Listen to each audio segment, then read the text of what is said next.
जब मैं पहली बार इस दुनिया में आया था तब मैंने अपने शरीर में बस थोड़ी सी स्ट्रेंथ बढ़ाई थी। लेकिन उसके बाद भी मैं एक ही बार में किसी इंसान के शरीर के टुकड़े कर सकता था। दूसरे साल तक मैंने अपनी ताकत को और आगे बढ़ा दिया और मेरा शरीर इतना मजबूत हो गया कि अब तलवारें भी मुझे घायल नहीं कर पाती थीं। मैं नंगे हाथों से तलवार पकड़कर उसे लोहे की गेंद की तरह मोड़ देता था, जैसे वो कोई बड़ी बात ही ना हो। मेरी इसी खतरनाक ताकत की वजह से शहर में मुझे डेप्यूटी शेरिफ का पद मिल गया और मैं आराम से राज्य की सुरक्षा में जिंदगी जीने लगा। फिर तीसरे साल अचानक उत्तर में युद्ध छिड़ गया। हर तरफ बैंडिट्स हमला कर रहे थे। अच्छी बात यह थी कि मेरा कोई परिवार नहीं था, ना माता पिता ना कोई अपना। सरकार सबसे ज्यादा मेरे जैसे इंसान से डरती थी, एक ऐसा आदमी जिसके पास बेहिसाब ताकत हो और जिसे किसी चीज का डर ना हो। उन्हें डर था कि मैं भाग सकता हूं, लेकिन उससे भी ज्यादा डर था कि मैं उनके खिलाफ खड़ा हो जाऊं। इसलिए आखिर में उन्होंने मुझे कभी बैटलफील्ड पर भेजने की हिम्मत नहीं की। लेकिन मेरे चीफ ऑफ सिक्योरिटी की किस्मत इतनी अच्छी नहीं थी। युद्ध पर जाने से पहले उसकी आंखें आंसुओं से भरी हुई थीं जब उसने अपनी 10 साल की बेटी कुंगरान को मेरी देखभाल में सौंपा। हम में से किसी ने नहीं सोचा था कि वो विदाई हमेशा के लिए आखिरी मुलाकात बन जाएगी। उसके बाद मैं लगभग अजेय बन गया। आम लोग सिर्फ बैंडिट्स का नाम सुनकर कांप जाते थे, लेकिन मैं अकेला सिर्फ एक तलवार लेकर उनके इलाके में घुस गया। मैंने अकेले ही 20 से ज्यादा लोगों का कत्ल कर दिया और जब पुराने मेयर ने देखा कि मैंने क्या किया है, तो उसने खुद मुझे अपना उत्तराधिकारी चुन लिया। शहर के लोग मुझे किसी रक्षक देवता की तरह पूजने लगे। लेकिन एक समस्या थी जिसे मैं नजरअंदाज नहीं कर सकता था। जिन बैंडिट्स को मैंने मारा था उनमें से एक का भाई YFNG था। 2 साल पहले किस्मत से वो इमॉर्टल कल्टीवेशन सेक्ट में शामिल हो गया था। लोग कहते थे कि कल्टीवेटर्स अपने मरे हुए लोगों का बदला लेने के लिए कभी कल तक इंतजार नहीं करते। फिर भी एक बात मुझे सुकून देती थी, जो भी इमॉर्टल माउंटेन पर चढ़ जाता वो 20 साल तक वहां से बाहर नहीं आ सकता था। मैंने उंगलियों पर हिसाब लगाया और राहत की सांस ली। 20 साल बाद तब देखेंगे कौन किसे मारता है। 11वें साल तक जब मैंने स्ट्रेंथ के 10 पॉइंट्स जमा कर लिए, तब मैं एक मुक्के से हवा में वैक्यूम पैदा कर सकता था। तभी मुझे पहली बार एहसास हुआ कि मेरे शरीर में कुछ पूरी तरह असामान्य है। ऐसा लग रहा था जैसे किस्मत ने खुद मुझे चुना हो। फिर 13वें साल में एक साथ 2 खबरें आईं। बुरी खबर यह थी कि कुंगरान के पिता युद्ध में मारे गए थे। वो छोटी लड़की इतनी जोर से रोई कि मेरा दिल टूट गया। लेकिन हम उस दुख से बाहर भी नहीं निकल पाए थे कि पूरे शहर में एक और खबर फैल गई। सिंगचू पैलेस का एक इमॉर्टल मास्टर पहाड़ से नीचे उतरा था डिसाइपल्स भर्ती करने के लिए। उसने कहा कि इस शहर में डेस्टिनी का एक महान बेरर मौजूद है। शुरुआत में मुझे सच में लगा कि वो मेरे बारे में बात कर रहा है, लेकिन टेस्ट के बाद सच्चाई सामने आ गई। असली चाइल्ड ऑफ डेस्टिनी दरअसल SH कुंगरान थी। शुरुआत में उसने जाने से साफ मना कर दिया, क्योंकि वो बहुत पहले ही मेरे इटर्नल यूथ का राज जान चुकी थी। वो एक दिन मेरे बराबर खड़ी होना चाहती थी, इसलिए आखिरकार उसने इमॉर्टल सेक्ट की डिसाइपल बनने के लिए हामी भर दी, लेकिन सिर्फ एक शर्त पर कि वो मुझे भी अपने साथ ले जाए। दुर्भाग्य से सेक्ट ने मुझे पूरी तरह तुच्छ समझा। उन्होंने पहले मेरी हड्डियों की जांच की, फिर ठंडे चेहरे के साथ सिर्फ 4 शब्द बोले, अ रेबल विदाउट डेस्टिनी। उनके लिए मुझे सेक्ट में लाना सिर्फ एक बोझ था। मुझे गेट पर ही रिजेक्ट कर दिया गया। मुआवजे के तौर पर उन्होंने मुझे एक चीज चुनने की अनुमति दी। मैंने डिवाइन वेपन्स और अनमोल ट्रेजर्स को नजरअंदाज कर दिया और पूछा, क्या ऐसी कोई कल्टीवेशन टेक्निक है जो लाइफ स्पैन के बदले कल्टीवेशन पावर दे सके। सेट के लोग मुझे ऐसे घूरने लगे जैसे मैं पूरी तरह पागल हूं, लेकिन फिर भी उनमें से एक ने मेरी तरफ एक मैनुअल फेंक दिया। उस टेक्निक में लिखा था, गोल्डन एलिक्सर को कंडेंस करने के लिए 300 साल चाहिए, प्राइमोडियल इन्फेंट स्टेज तक पहुंचने के लिए 3000 साल, सेंट बनने के लिए 30,000 साल और ट्रू इमोर्टैलिटी हासिल करने के लिए 3 लाख साल। लेकिन जिसने मुझे सबसे ज्यादा चौंकाया वो ये था कि ये टेक्निक यूजर को अपनी लाइफ स्पैन 3 गुना जलाकर कल्टीवेशन स्पीड को 3 गुना बढ़ाने की इजाजत देती थी। जैसे ही मैंने उसे पढ़ा, मैं अपनी एक्साइटमेंट मुश्किल से दबा पाया। ऐसा लग रहा था जैसे ये टेक्निक खास मेरे लिए बनाई गई हो। जहां बाकी लोगों को 300 साल लगते, मुझे सिर्फ 100 साल चाहिए थे। उसके बाद समय इतनी तेजी से बीता कि पता ही नहीं चला और देखते ही देखते 10 साल और गुजर गए। आखिरकार बूढ़ा मेयर रिटायर हो गया और स्वाभाविक रूप से शहर का नया मेयर मैं बन गया। तब तक मेरा स्टेटस पैनल खुद एक डरावना मजाक बन चुका था। मेरे स्ट्रेंथ पॉइंट्स एक अविश्वसनीय स्तर तक पहुंच चुके थे और मेरे डेस्टिनी पॉइंट्स बढ़कर 6 हो गए थे। मैं आराम से पेड़ से एक पत्ता उंगलियों से तोड़कर 50 मीटर दूर ठोस चट्टान को आर पार कर सकता था। मेरी जबरदस्त डेस्टिनी के सहारे मेरी डेथ आर्ट अब ग्रेट आर्ट ऑफ डेथ में इवॉल्व हो चुकी थी। मेरी रेपुटेशन दूर दूर तक फैलने लगी और हर तरफ से मार्शल आर्टिस्ट्स मेरे पास आने लगे। ऐसे अनाथ जिनके पूरे क्लैन खत्म कर दिए गए थे, सेक्ट से निकाले गए अबैंडन्ड जीनियसेस, टूटे मेरिडियंस वाले क्रिपल्ड प्रोडिजीज। पहली नजर में वो सब किसी महान कहानी के चोजन हीरो लगते थे। वो दिन रात मेरे रेजिडेंस के बाहर घुटनों पर बैठे रहते और मुझसे डिसाइपल बनाने की भीख मांगते, लेकिन मैंने बिना एक पल सोचे हर किसी को ठुकरा दिया। क्या ये कोई मजाक था? इतनी कारमा, हेट्रेड और डेस्टिनी उठाए घूमने वाले लोग मेरी जिंदगी में सिर्फ मुसीबतें ही लाते। ऐसे एक भी डिसाइपल को स्वीकार करने का मतलब था आने वाले दशकों तक डिजास्टर्स को न्योता देना। लेकिन वो लोग जाने को तैयार ही नहीं थे। आखिर में सबने शहर में ही बसना शुरू कर दिया और धीरे धीरे गैंगटुंग का शांत शहर एक छोटे मार्शल वर्ल्ड में बदल गया। फिर एक दिन किसी ने मेरी असली ताकत परखने के लिए मेरे इलाके में गैंग कॉन्फ्लिक्ट शुरू करवा दिया। उस समय मैं आराम से एक टी हाउस के अंदर बैठा था। मैंने खड़े होने की भी जरूरत नहीं समझी। बस अपनी उंगली चाय के कप में डुबोई और पानी की एक बूंद आगे उछाल दी। वो छोटी सी बूंद कैनन बॉल की तरह निकली और उस आदमी को दर्जनों मीटर दूर उड़ा दिया, जबकि उसके पीछे आधी सड़क विस्फोट से टूट गई। भीड़ का चेहरा डर से सफेद पड़ गया।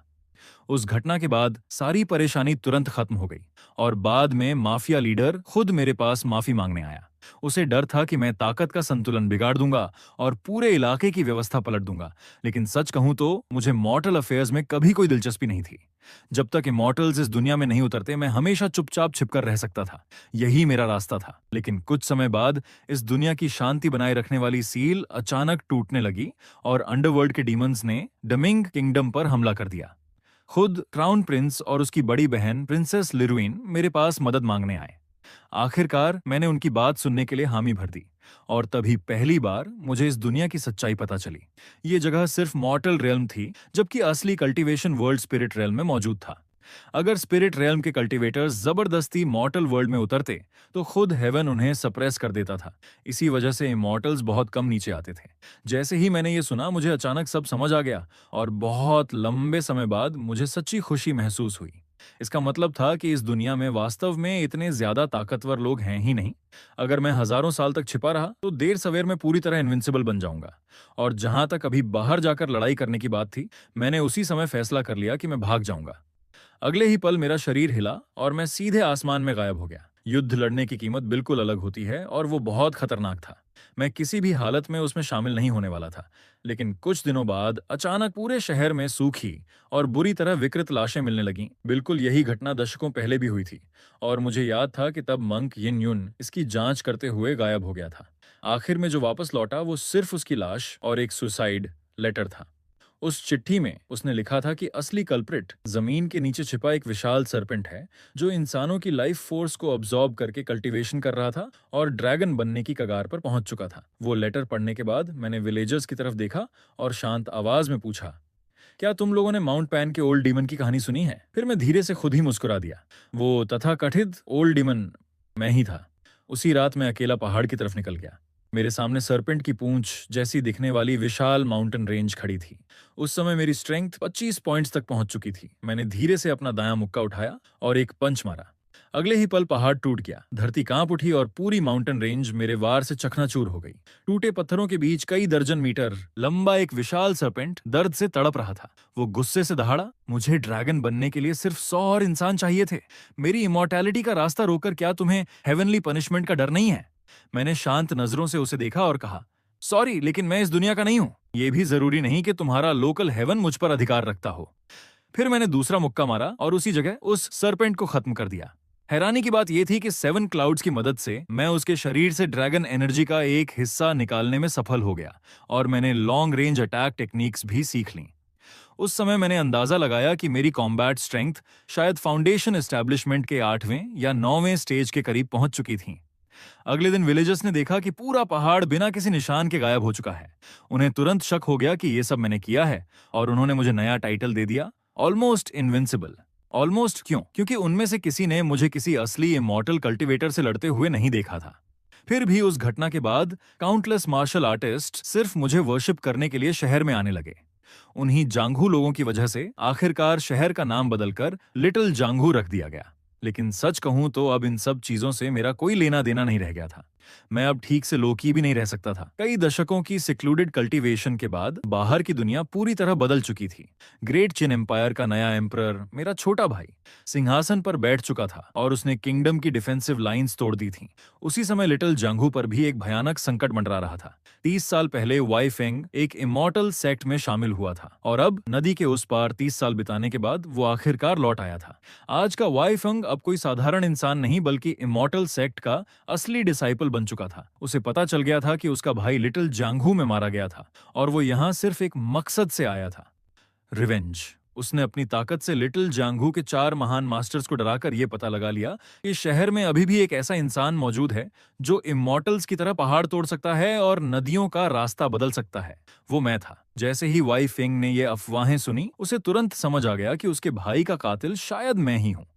लेकिन उसे मेरी ताकत से जरा भी डर नहीं लगा। पहाड़ तोड़ना और नदियां मोड़ना, उसे विश्वास था कि वो भी ऐसा कर सकता है। आखिरकार चारों ग्रेट सेक्ट्स के पास खुद मेरे रेजिडेंस पर आकर मुझे सिक्लूजन से बाहर निकालने के अलावा कोई रास्ता नहीं बचा। और इस तरह दशकों तक छिपने के बाद आखिरकार मेरा पहला युद्ध एक असली इमॉर्टल कल्टीवेटर से होने वाला था। हैरानी की बात यह थी कि मैं बिल्कुल भी घबराया नहीं। अब जब रिसोर्सेज मौजूद थे तो सबसे पहले मुझे उसकी ताकत पर रखनी थी। तब तक मेरे स्ट्रेंथ पॉइंट्स 35 तक पहुंच चुके थे। मेरी शक्ति अब साधारण कल्टीवेटर से तुलना करने लायक भी नहीं रही थी। वाई फेंग आसमान में बाकी सबके ऊपर घमंड से तैर रहा था, लेकिन मैं पूरी तरह शांत था। उसने मुझे ऊपर से घूरते हुए तिरस्कार से कहा, तो तू वही कचरा है जिसने मेरे भाई को मारा? फिर उसने ठंडी आवाज में चिल्लाया, अभी खुद को मार डाल वरना इस शहर के हर कीड़े को खत्म कर दूंगा। मैंने शांत स्वर में जवाब दिया, तुम्हें बहानों की जरूरत नहीं है। तुम्हारी किलिंग इंटेंट पहले से ही बहुत भारी है। वाईफोंग ने एक शब्द भी और नहीं कहा। उसने हाथ उठाया और तुरंत मेरी तरफ अपनी फ्लाइंग सोर्ड छोड़ दी। भीड़ की डरी हुई निगाहों के सामने मैंने बस आराम से 2 उंगलियां आगे बढ़ाईं और उस फ्लाइंग सोर्ड को हवा में ही पकड़ लिया। फिर मैंने हल्का सा हाथ झटका और भयानक रिकॉइल फोर्स ने वाई फेंग को सैकड़ों मीटर दूर उड़ा दिया। मैंने उसे हल्की निराशा से देखते हुए पूछा, तो इमॉर्टल कल्टीवेटर बस ऐसे होते हैं? मेरी ये बात सुनते ही वो ह्यूमिलिएशन और रेज से पागल हो गया। उसने तुरंत अपना डेस्टिनी आर्टिफैक्ट बुलाया और उसे हजारों तलवारों की बारिश में बदल दिया, जो मेरे शरीर को चीरने के लिए मेरी तरफ टूट पड़ी। मैंने बस अपना हाथ उठाया, गोल्डन ड्रैगन एनर्जी आसमान में गरजी और अगले ही पल सारी सोर्ड्स टूटकर बिखर गईं। फिर मैंने सीधे उसकी तरफ देखते हुए ठंडी आवाज में कहा, अब मैं तुम्हें दिखाता हूं कि असली इमॉर्टल कल्टीवेशन क्या होती है। मैंने उसकी तरफ एक उंगली उठाई, हवा फट गई, धरती कांप उठी, एक भयानक एनर्जी वेव निकली और वाई फेंग उसी जगह धूल बनकर खत्म हो गया। सिर्फ एक उंगली से मैंने नदी चीर दी, पहाड़ तोड़ दिया और एक इंसान को अस्तित्व से मिटा दिया। एक इमॉर्टल कल्टीवेटर को एक ही वार में मरते हुए देखकर मेरे आसपास मौजूद हर इंसान पूरी तरह फ्रीज हो चुका था। किसी की सांस लेने तक की हिम्मत नहीं हो रही थी, जबकि मैं शांत नजरों से पास खड़े जांगहू वॉरियर्स और वाईफंग से जुड़े इमॉर्टल सेक्ट के लोगों की तरफ देख रहा था। उन्हीं से मुझे पता चला कि वाईफंग हजारों मील दूर मौजूद शुअन सेक्ट का डिसाइपल था। कल्टीवेटर बनने से पहले ही उसने अनगिनत बुरे काम किए थे, लेकिन फिर भी सेक्ट ने बिना झिझक उसे अपना लिया था। और मेरी बात करें तो ग्रेट किन में मैं अकेला कल्टीवेटर था जिसने हमेशा मॉर्टल वर्ल्ड में रहने का फैसला किया था।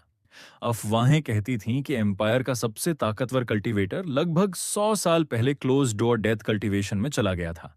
सच कहूं तो मैं बस यही उम्मीद कर सकता था कि वो बूढ़ा सच में बेकार हो, क्योंकि अगर वाई फेंग जैसे लोग इतनी आसानी से मॉर्टल रियल्म में दखल दे सकते थे तो ये दुनिया मेरी सोच से कहीं ज्यादा खराब हालत में थी। मैं कभी अच्छा इंसान नहीं था, लेकिन कुछ चीजें ऐसी थीं जिन्हें मैं भी बर्दाश्त नहीं कर सकता था। उसके बाद जिंदगी धीरे धीरे फिर शांत होने लगी। चारों सेक्ट लीडर्स ने मेरे पुराने टूटे फूटे घर को रेनोवेट करवाने की पेशकश की, लेकिन मैंने सबको मना कर दिया। 80 साल गुजर चुके थे, मेरे सारे पुराने दोस्त बहुत पहले मर चुके थे और अब सिर्फ वही पुराना घर था जिसमें अतीत की कुछ यादें बाकी थीं। कुछ चीजों को वैसा ही रहने देना बेहतर होता है। ज्यादा समय नहीं बीता था कि मेरा एक पुराना परिचित मुझसे मिलने आया, जस्टिस ब्यूरो का वही ऑफिसर। पहले उसके अंदर युवा जोश और एम्बिशन भरा रहता था, लेकिन अब उसके सारे बाल सफेद हो चुके थे। उसे देखकर मैंने धीरे से सांस छोड़ी।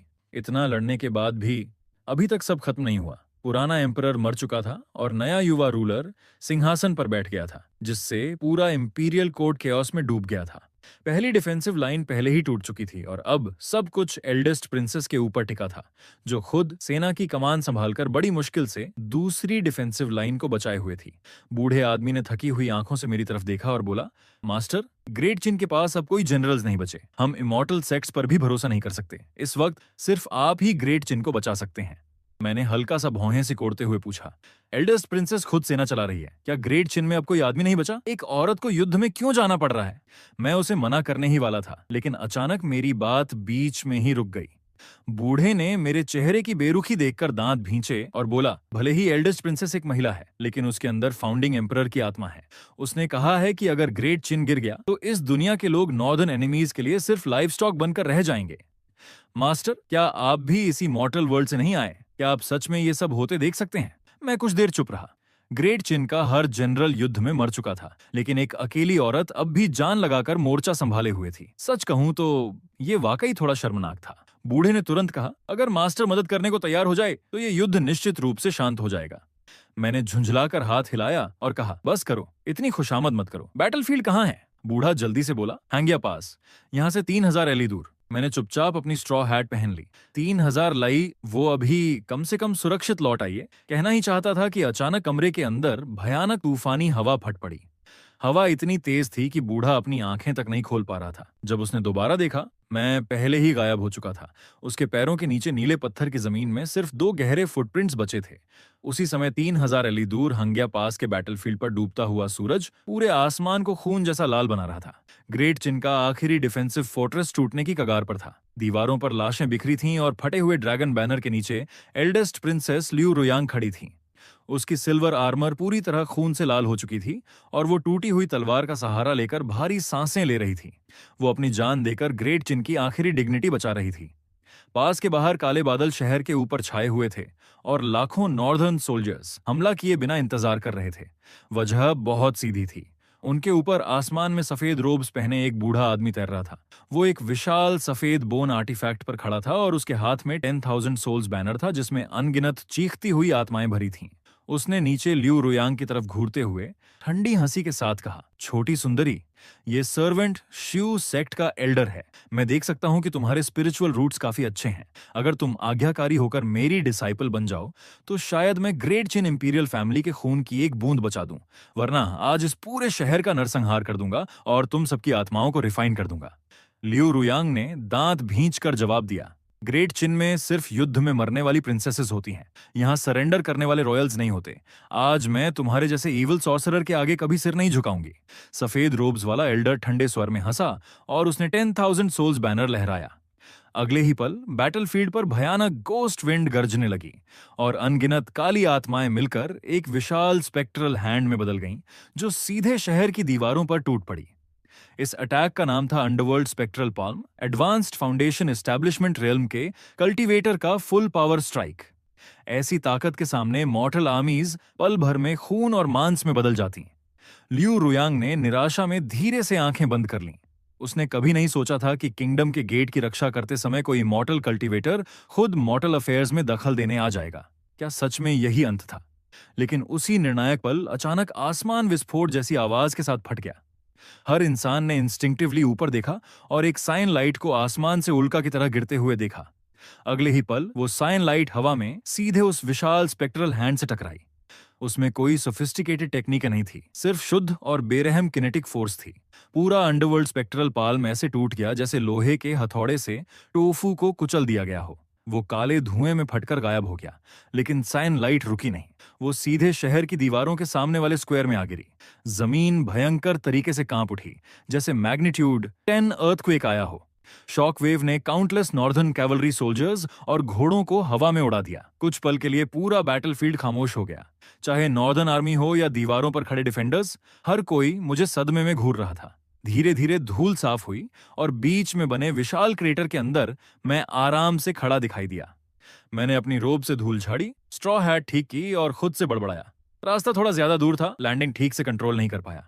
लियू रुयांग कुछ पल के लिए जम गई, फिर कांपती आवाज में बोली, क्या मैं पूछ सकती हूँ, इमॉर्टल मास्टर किस सेक्रेड माउंटेन से आए हैं? मैंने उसकी तरफ देखा और शांत स्वर में कहा, मैं कोई इमॉर्टल मास्टर नहीं हूं। फिर मैंने आसमान में खड़े सफेद रोब्स वाले एल्डर की तरफ देखा, जो खुद भी स्टंट लग रहा था। मैं बस एक टाउन चीफ हूं। सुना यहाँ कोई परेशानी कर रहा था तो सोचा आकर देख लूं कि मामला सुलझाया जा सकता है या नहीं। एल्डर ने तुरंत अपनी स्पिरिचुअल सेंस मेरे शरीर पर डाली, लेकिन उसे मेरे अंदर स्पिरिचुअल एनर्जी का एक भी फ्लक्चुएशन महसूस नहीं हुआ। उसकी नजर में मैं बस एक साधारण मॉर्टल वॉरियर था जिसने कुछ बाहरी मार्शल आर्ट्स टेक्निक्स सीख रखी थीं। भले ही उसे समझ नहीं आया कि उसकी डिमोनिक पाल्म अभी कैसे टूट गई, लेकिन कल्टीवेटर्स का मॉर्टल्स के लिए अहंकार उसकी हड्डियों में बसा हुआ था। अपमान और गुस्से से भरे हुए उसने जल्दी से हैंड सील बनाया और एक ब्लड रेड फ्लाइंग सोर्ड बुलाकर मेरी तरफ छोड़ दी। वो क्रिम्सन लाइटनिंग की तरह सीधे मेरे माथे की तरफ आई। लियू रुयांग डर से चीख उठी, इमॉर्टल मास्टर सावधान! लेकिन मैं हिला तक नहीं। जैसे ही तलवार मेरे माथे तक पहुंची, मैंने शांत भाव से अपना दायां हाथ उठाया और एक उंगली से उसे हल्का सा फ्लिक कर दिया। वो लो ग्रेड स्पिरिचुअल सोर्ड जो लोहे को मिट्टी की तरह काट सकती थी, एक ही टच में टूट गई। पूरी ब्लेड में काउंटलेस क्रैक्स फैल गए और जोरदार आवाज के साथ वो टुकड़ों में बिखर गई। अपनी लाइफ बाउंड आर्टिफैक्ट टूटते ही सफेद रोब्स वाला एल्डर खून उगलते हुए पीछे हट गया और उसकी आंखों में डर भर गया। इम्पॉसिबल। तुम्हारा फिजिकल बॉडी आखिर किस स्तर का है? इवन बॉडी कल्टीवेटर्स भी नंगे हाथों से स्पिरिचुअल वेपन्स डिस्ट्रॉय नहीं कर सकते। मैंने उसकी तरफ शांत नजरों से देखा और कहा, बहुत फ्रैजाइल है। फिर मैंने हल्का सा अपने घुटने मोड़े और मेरे पैरों के नीचे की जमीन उसी पल धंस गई। मेरे खड़े होने वाली जगह पर सिर्फ एक आफ्टर इमेज बची थी। अगले ही पल मैं सीधे 100 मीटर ऊपर हवा में उस ब्लड रोब्ड प्रिजनर के सामने पहुंच चुका था। वो उड़ना नहीं था, बस एक साधारण जंप था। उस आदमी की आंखें डर से सिकुड़ गईं। उसे मुश्किल से इतना समय मिला कि वो स्पिरिचुअल एनर्जी शील्ड खड़ा कर सके। घबराई हुई आवाज में वो चिल्लाया, मास्टर दया कीजिए, मैं श्यू क्लैन से हूं। लेकिन मेरे चेहरे पर कोई बदलाव नहीं आया। मैंने बस एक मुक्का मारा। उसमें कोई टेक्निक नहीं थी, सिर्फ शुद्ध ताकत थी। मेरे पंच की फोर्स ने हवा को ही कंप्रेस करके एक भयानक कैनन ब्लास्ट में बदल दिया, जो सीधे उसके स्पिरिचुअल शील्ड से टकराई। बैरियर कागज की तरह टूट गया। मेरा मुक्का बिना रुके सीधे उसकी छाती के आर पार निकल गया और उसके पीछे आसमान में 1 किलोमीटर लंबा वैक्यूम ट्रेल तक फट गया। वो आदमी अविश्वास से अपनी छाती के विशाल छेद को घूरता रह गया। मरते वक्त तक उसे समझ नहीं आया कि आखिर उसे किस ताकत ने मारा। फिर ग्रेविटी ने मुझे वापस नीचे खींच लिया और मैं सीधे ल्यूरुयान के सामने शहर की दीवार पर उतर गया। एक लगभग डिवाइन फिगर को एक ही मुक्के में इमॉर्टल कल्टीवेटर को मारते देखने के बाद नॉर्दर्न आर्मी पूरी तरह कैओस में टूट गई। जनरल्स और सोल्जर्स दोनों ने अपने हथियार और आर्मर फेंक दिए और डर के मारे भागने लगे। दूसरी तरफ ग्रेट चिन की दीवारों पर अजीब सी खामोशी छा गई। हर सोल्जर मुझे डर भरी आंखों से देख रहा था, लेकिन मैंने किसी की तरफ ध्यान नहीं दिया। मेरी नजर सिर्फ ल्यूरुयान पर थी। उसके चेहरे पर खून और धूल लगी हुई थी, फिर भी वो बेहद खूबसूरत लग रही थी। उसने गहरी सांस ली और सम्मान से मेरी तरफ झुक गई। इमॉर्टल मास्टर, मेरी और पूरे किंगडम की जान बचाने के लिए धन्यवाद। क्या मैं आपका ऑनर्ड नेम जान सकती हूँ? रुयान पूरे रियल्म की शक्ति से आपका एहसान चुकाने को तैयार है। मैंने हल्के से हाथ हिलाया और कहा, इनाम की जरूरत नहीं है, मैं बस एक सवाल पूछने आया हूँ। उसने तुरंत सम्मान से जवाब दिया, कृपया पूछिए मास्टर। अगर रुयान को जवाब पता होगा तो मैं कुछ नहीं छुपाऊंगी। मैंने ब्लड रोब्ड एल्डर की लाश की तरफ इशारा करके पूछा। उसने कहा था कि वो श्यू क्लैन से है। क्या उसके मरने के बाद उस क्लैन से कोई बदला लेने आएगा?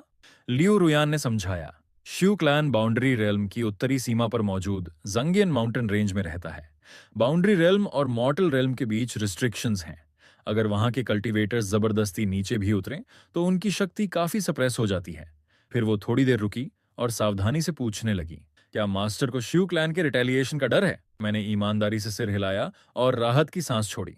अच्छा है, वो जगह काफी दूर है। मैंने छोटे वाले को मार दिया था, इसलिए डर था कि बड़े वाले परेशानी करने ना आ जाएं। मुझे सबसे ज्यादा नफरत ट्रबल से है। फिर मैं मुड़ा और कैजुअली कहा, खैर अगर और कुछ नहीं है तो अलविदा। उम्मीद है हमारी राहें दोबारा ना टकराएं। क्योंकि मेरे पास स्पिरिचुअल रूट्स नहीं थे, इसलिए साधारण कल्टीवेटर्स भी मेरी असली डेप्थ महसूस नहीं कर सकते थे। उनकी नजर में मैं बस एक आम मॉर्टल था। मैं जाने ही वाला था कि पीछे से लियो रुयान ने जल्दी से आवाज दी, मास्टर, ग्रेट चिन का थ्रोन अभी खाली है, अगर आप चाहें तो। मैंने अपनी स्ट्रॉ हैट नीचे की और हाथ हिलाकर उसकी बात बीच में रोक दी। मैं बस एक साधारण टाउन चीफ हूँ। इतना कहकर मैं आगे बढ़ा और रात के अंधेरे में गायब हो गया।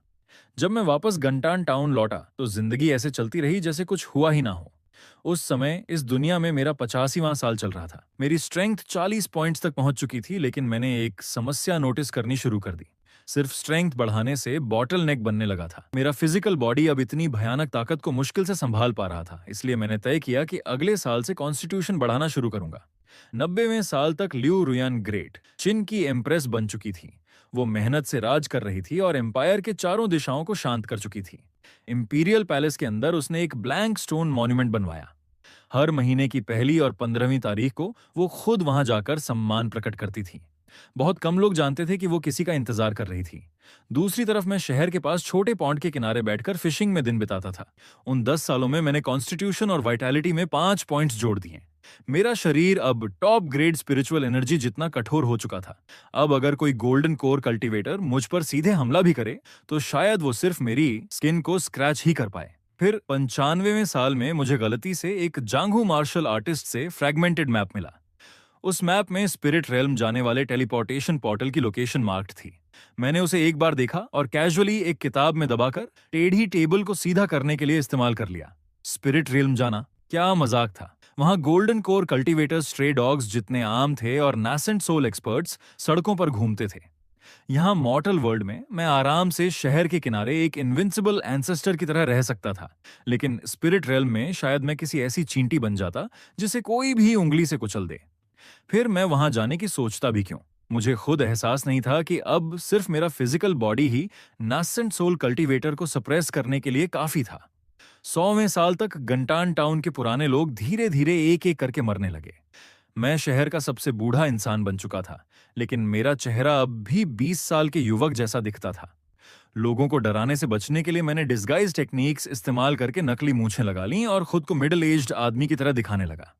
फिर एक दिन लग्जूरियस रोब्स पहने एक खूबसूरत नोबल वुमन शहर में आई। मैंने उसे तुरंत पहचान लिया। वो लियू रोयान थी। हमारी पिछली मुलाकात को 20 साल गुजर चुके थे और अब समय ने आखिर उसके चेहरे पर निशान छोड़ दिए थे। वो जानती थी कि मुझे ट्रबल पसंद नहीं, इसलिए उन पूरे 20 सालों में उसने कभी मुझे ढूंढने की कोशिश नहीं की। लेकिन अब थ्रोन छोड़ने के बाद वो अकेले यहाँ चली आई थी। उसने मुझे शांत नजरों से देखा और धीरे से पूछा, मास्टर, क्या रोयान एक कप टी पी सकती है? मैंने शांत स्वर में सिर हिलाया। अंदर आ जाओ, अभी अभी बनाई है। उसने कभी ये बात नहीं छेड़ी कि मैंने एक बार किंगडम बचाया था, और मैंने भी उस पंच का जिक्र नहीं किया जिसने धरती हिला दी थी। उसकी जगह हम पुराने दोस्तों की तरह साधारण बातें करते रहे, जैसे इस साल की हार्वेस्ट या पड़ोस वाले वैंग फैमिली की कैट।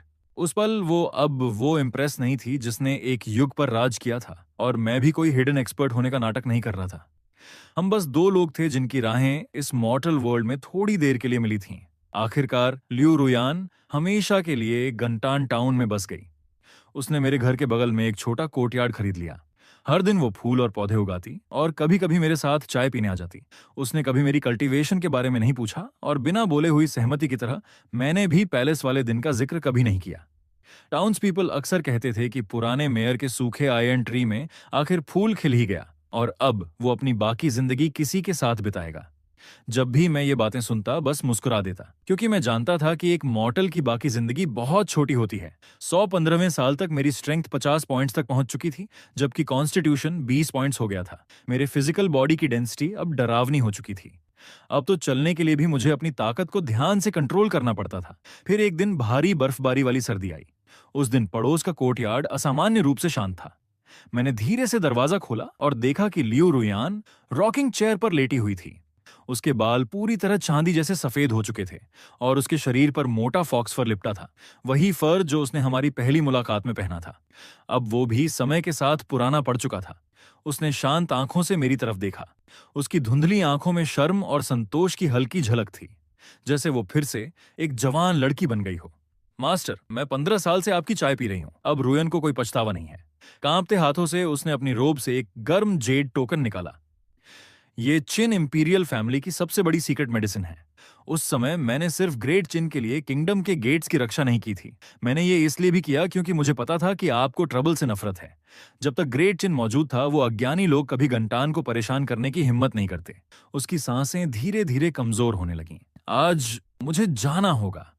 इस जिंदगी में मास्टर के साथ अंत तक रह पाना रुयन के लिए इतना ही काफी है। गिरती हुई बर्फ के बीच लेजेंडरी एम्प्रेस शांत मुस्कान के साथ हमेशा के लिए चली गई। मैं बहुत देर तक बर्फ में बिना हिले खड़ा रहा। आखिर में मैंने उसकी ग्रेव के सामने गर्म चाय का एक कप रखा और धीरे से फुसफुसाया, अगले जन्म में इंपीरियल फैमिली में मत जन्म लेना, और किसी इमॉर्टल से मत मिलना। किसी ऐसे इंसान को ढूंढना जिसे तुम सच में प्यार करो, और पूरी जिंदगी उसके साथ बिताना। यही आखिरी शब्द थे जो मैंने उसकी ग्रेव के सामने छोड़े थे। 120वें साल तक पहुंचते पहुंचते मुझे अपने शरीर के अंदर एक अजीब एहसास होने लगा।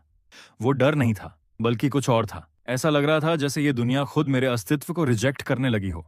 मेरी ताकत अब बहुत ज्यादा भयानक हो चुकी थी। मेरी हर सांस आसपास की स्पिरिचुअल एनर्जी को डिस्टर्ब कर देती थी, इसलिए अब मुझे पहले से भी ज्यादा सावधानी से अपनी ऑरा दबानी पड़ती थी। दिन रात मैं उसी पुराने टेबल के पास बैठा रहता, जिसके नीचे डिमेंशनल स्पिरिट मैप फंसा हुआ था, और मेरा मन कहीं और भटकता रहता। फिर एक दिन अचानक आसमान फट गया, सचमुच फट गया।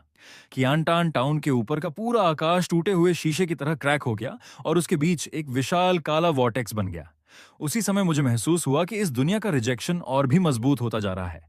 ये लो लेवल रेल्म अब मेरे जैसे प्लेयर को संभाल नहीं सकता था। आसमान से एक चमकदार लाइट नीचे उतरी। वो फोर्स्ड एसेंशन की रोशनी थी। चाहे मैं चाहूं या ना चाहूं, ये दुनिया अब मुझे पूरी तरह बाहर निकालने की तैयारी कर चुकी थी। मैंने लंबी सांस छोड़ी। लगता है आखिर वो समय आ ही गया था जब मुझे ये जगह छोड़कर कहीं और जाकर सरवाइव करना होगा। मैंने आखिरी बार कियांटान टाउन की तरफ देखा। उस छोटे से शहर में मेरी एक 120 साल की यादें दबी हुई थीं। फिर मैं वापस घर के अंदर गया और टेबल के नीचे सपोर्ट की तरफ फंसे हुए फटे स्पिरिट रेल मैप को बाहर निकाला। उसके बाद मैंने वो जेड पेंडेंट उठाया जो लियू रुयान छोड़ गई थी। फिर अपना छोटा ट्रैवल बंडल कंधे पर डाल लिया। आसमान की तरफ देखते हुए मैंने चिल्लाकर कहा, इतनी जल्दी मत मचाओ, मैं खुद ही जा रहा हूं। फिर मैंने सीधे हवा में कदम रखा। डार्जलिंग एसेंशन लाइट का पीछा करते हुए मैं खुद उस विशाल क्रैक की तरफ बढ़ गया। जिस पल मैंने इस दुनिया को छोड़ा, उसी पल मैंने पीछे मुड़कर कियांटान टाउन की दिशा में हल्के से एक उंगली फ्लिक की। अगले ही पल पूरे शहर को गर्म गोल्डन लाइट ने घेर लिया। वो 5 पॉइंट्स डेस्टिनी से सील्ड कर्मा था। इस जगह को 100 साल की शांति और समृद्धि मिले। इसे मेरा आखिरी योगदान समझ लेना। एक फ्लैश के साथ मेरी फिगर पूरी तरह गायब हो गई। कियांटान टाउन में टाउन्स पीपल घुटनों के बल गिर पड़े और रोते हुए कौटाव करने लगे। और उसी रात शहर के एंट्रेंस पर बने स्टोन मॉन्यूमेंट पर अपने आप कुछ शब्द उभर आए। इस जगह की अपनी सीमाएं हैं। इसका नाम वुजुई है। मेरे आसपास का सीनरी लगातार बदलता रहा। जब मैंने दोबारा आंखें खोलीं तो आसपास की स्पिरिचुअल एनर्जी इतनी घनी थी कि सांस लेना मुश्किल हो रहा था। यही स्पिरिट रेल्म था, इमॉर्टल कल्टीवेटर्स की होली लैंड, और साथ ही सबसे क्रूल अरीना जहां सिर्फ ताकतवर लोग ही सरवाइव कर सकते थे। मैं एक विशाल असेंशन प्लेटफॉर्म पर खड़ा था जिसके आसपास अलग अलग रंगों की रोब्स पहने कल्टीवेटर्स मौजूद थे। लेकिन जैसे ही उन्होंने मुझे देखा, सब कंफ्यूजन में जम गए। क्या ये तो इंटरवर्ल्ड असेंशन प्लेटफॉर्म है? उनमें से एक बड़बड़ाया। लेकिन ये आदमी इतना ऑर्डिनरी क्यों लग रहा है? इसके अंदर स्पिरिचुअल फ्लक्चुएशन का नाम तक नहीं है। मैंने तुरंत नर्वस होने का नाटक किया। हल्का सा गर्दन सिकोड़ते हुए धीरे से पूछा, एक्सक्यूज मी जेंटलमैन, क्या आप मुझे रेड ऑयल सेक्ट का रास्ता बता सकते हैं? मेरी बात सुनते ही आसपास के कल्टीवेटर्स एक दूसरे को देखने लगे और फिर जोरदार हंसी में फूट पड़े। Red oil sect? वो तो नॉर्दर्न टेरिटरी के यिन माउंटेन्स में छिपा हुआ महान डेमोनिक सेक्ट है। तुम जैसे मॉर्टल ने अभी तक की कॉन्डेंसेशन भी नहीं किया। क्या सुइसाइड करना चाहते हो? दूसरा आदमी तिरस्कार से बोला, लगता है लोअर वर्ल्ड में तुमने रेड ऑयल सेक्ट के किसी एमिसेरी को ऑफेंड कर दिया होगा और वो तुम्हें जबरदस्ती यहां खींच लाए। बेचारा। मैंने उनकी मॉकिंग को पूरी तरह इग्नोर कर दिया। अपने छोटे बंडल से मैंने मॉर्टल वर्ल्ड का एक गोल्ड नगेट निकाला और सबसे जोर से हंस रहे फैट कल्टीवेटर की तरफ बढ़ा दिया। बिग ब्रदर, कम से कम डायरेक्शन तो बता दीजिए। फैट कल्टीवेटर ने गोल्ड को घिन से देखा, लेकिन फिर भी उसने उत्तर दिशा की तरफ इशारा किया। 3 लाख एलआई उस तरफ, जहां सबसे ज्यादा येन एनर्जी और सबसे काले बादल दिखें, वहीं जाना। लेकिन ऑनेस्टली मत जाओ। Red oil sect living souls refine करने के लिए मशहूर है। तुम्हारी इतनी पतली स्किन और टेंडर फ्लैश देखकर लगता है कंप्लीट कॉर्प्स भी नहीं बचेगा। मैंने गंभीरता से सिर हिलाया और विनम्रता से फिस्ट्स कप किए। वार्निंग के लिए धन्यवाद ब्रदर, मैं सलाह मानने वाला इंसान हूं। अपना काम खत्म करके वापस आ जाऊंगा। फिर मैं उत्तर दिशा की तरफ मुड़ा और हल्का सा अपने घुटने मोड़े। अगले ही सेकंड 1000 ईयर आइस स्टोन से बना वो एसेंशन प्लेटफॉर्म, जिसे डिवाइन ट्रांसफॉर्मेशन कल्टीवेटर्स भी डिस्ट्रॉय नहीं कर सकते थे, मेरे पैरों के नीचे भयानक विस्फोट के साथ टूट गया। टेरिफाइंग रिकॉइल फोर्स ने 18th लेवल हरिकेन जैसी वायलेंट स्टॉर्म पैदा कर दी। जब तक सब लोग उड़ने के बाद खुद को संभाल पाए, मैं पूरी तरह गायब हो चुका था। पीछे सिर्फ 100 मीटर गहरा क्रेटर बचा था और आसमान में मेरी रॉ फिजिकल बॉडी से फटी हुई एक लंबी ट्रेल। पूरे इलाके में डेड साइलेंस छा गया। फैट कल्टीवेटर कांपते हाथ में गोल्ड नगेट पकड़े निगलते हुए बोला, वह वो आखिर किस तरह का फ्लैश एंड ब्लड मॉन्स्टर था? स्पिरिट रेल्म के साधारण कल्टीवेटर्स को फ्लाइंग सोर्ड से 3 लाख एलआई तय करने में कई दिन लगते। मुझे सिर्फ कुछ जंप्स लगे। आधे घंटे बाद नॉर्दर्न टेरिटरी के यिन हिडन माउंटेन्स के अंदर, जहां काउंटलेस सालों से ब्लैक मिस्ट और गोस्टली यिन एनर्जी फैली हुई थी, रेड ऑयल सेक्ट का मेन हॉल गुस्से से भरा हुआ था। करंट सेक्ट मास्टर बूढ़ा शैडो ब्लड मंक गुस्से में हाथ पटकते हुए दहाड़ा, निकम्मो, तुम सब निकम्मे हो। 80 साल हो गए, अभी तक उस लोअर वर्ल्ड वाले डैम टाउन चीफ को नहीं ढूंढ पाए। कई साल पहले उसी आदमी ने एक फिंगर स्ट्राइक में 9th एल्डर की लाइफ आर्टिफैक्ट और बॉडी दोनों डिस्ट्रॉय कर दी थी, जिससे रेड ऑयल सेक्ट की लोअर वर्ल्ड फाउंडेशन पूरी तरह खत्म हो गई थी। अगर इस वेंजेंस का बदला नहीं लिया गया, बूढ़ा मंक गुर्राया, तो हमारी सेक्ट की ऑनर कहां बचेगी? नीचे घुटनों पर बैठे एल्डर्स डर से कांप रहे थे।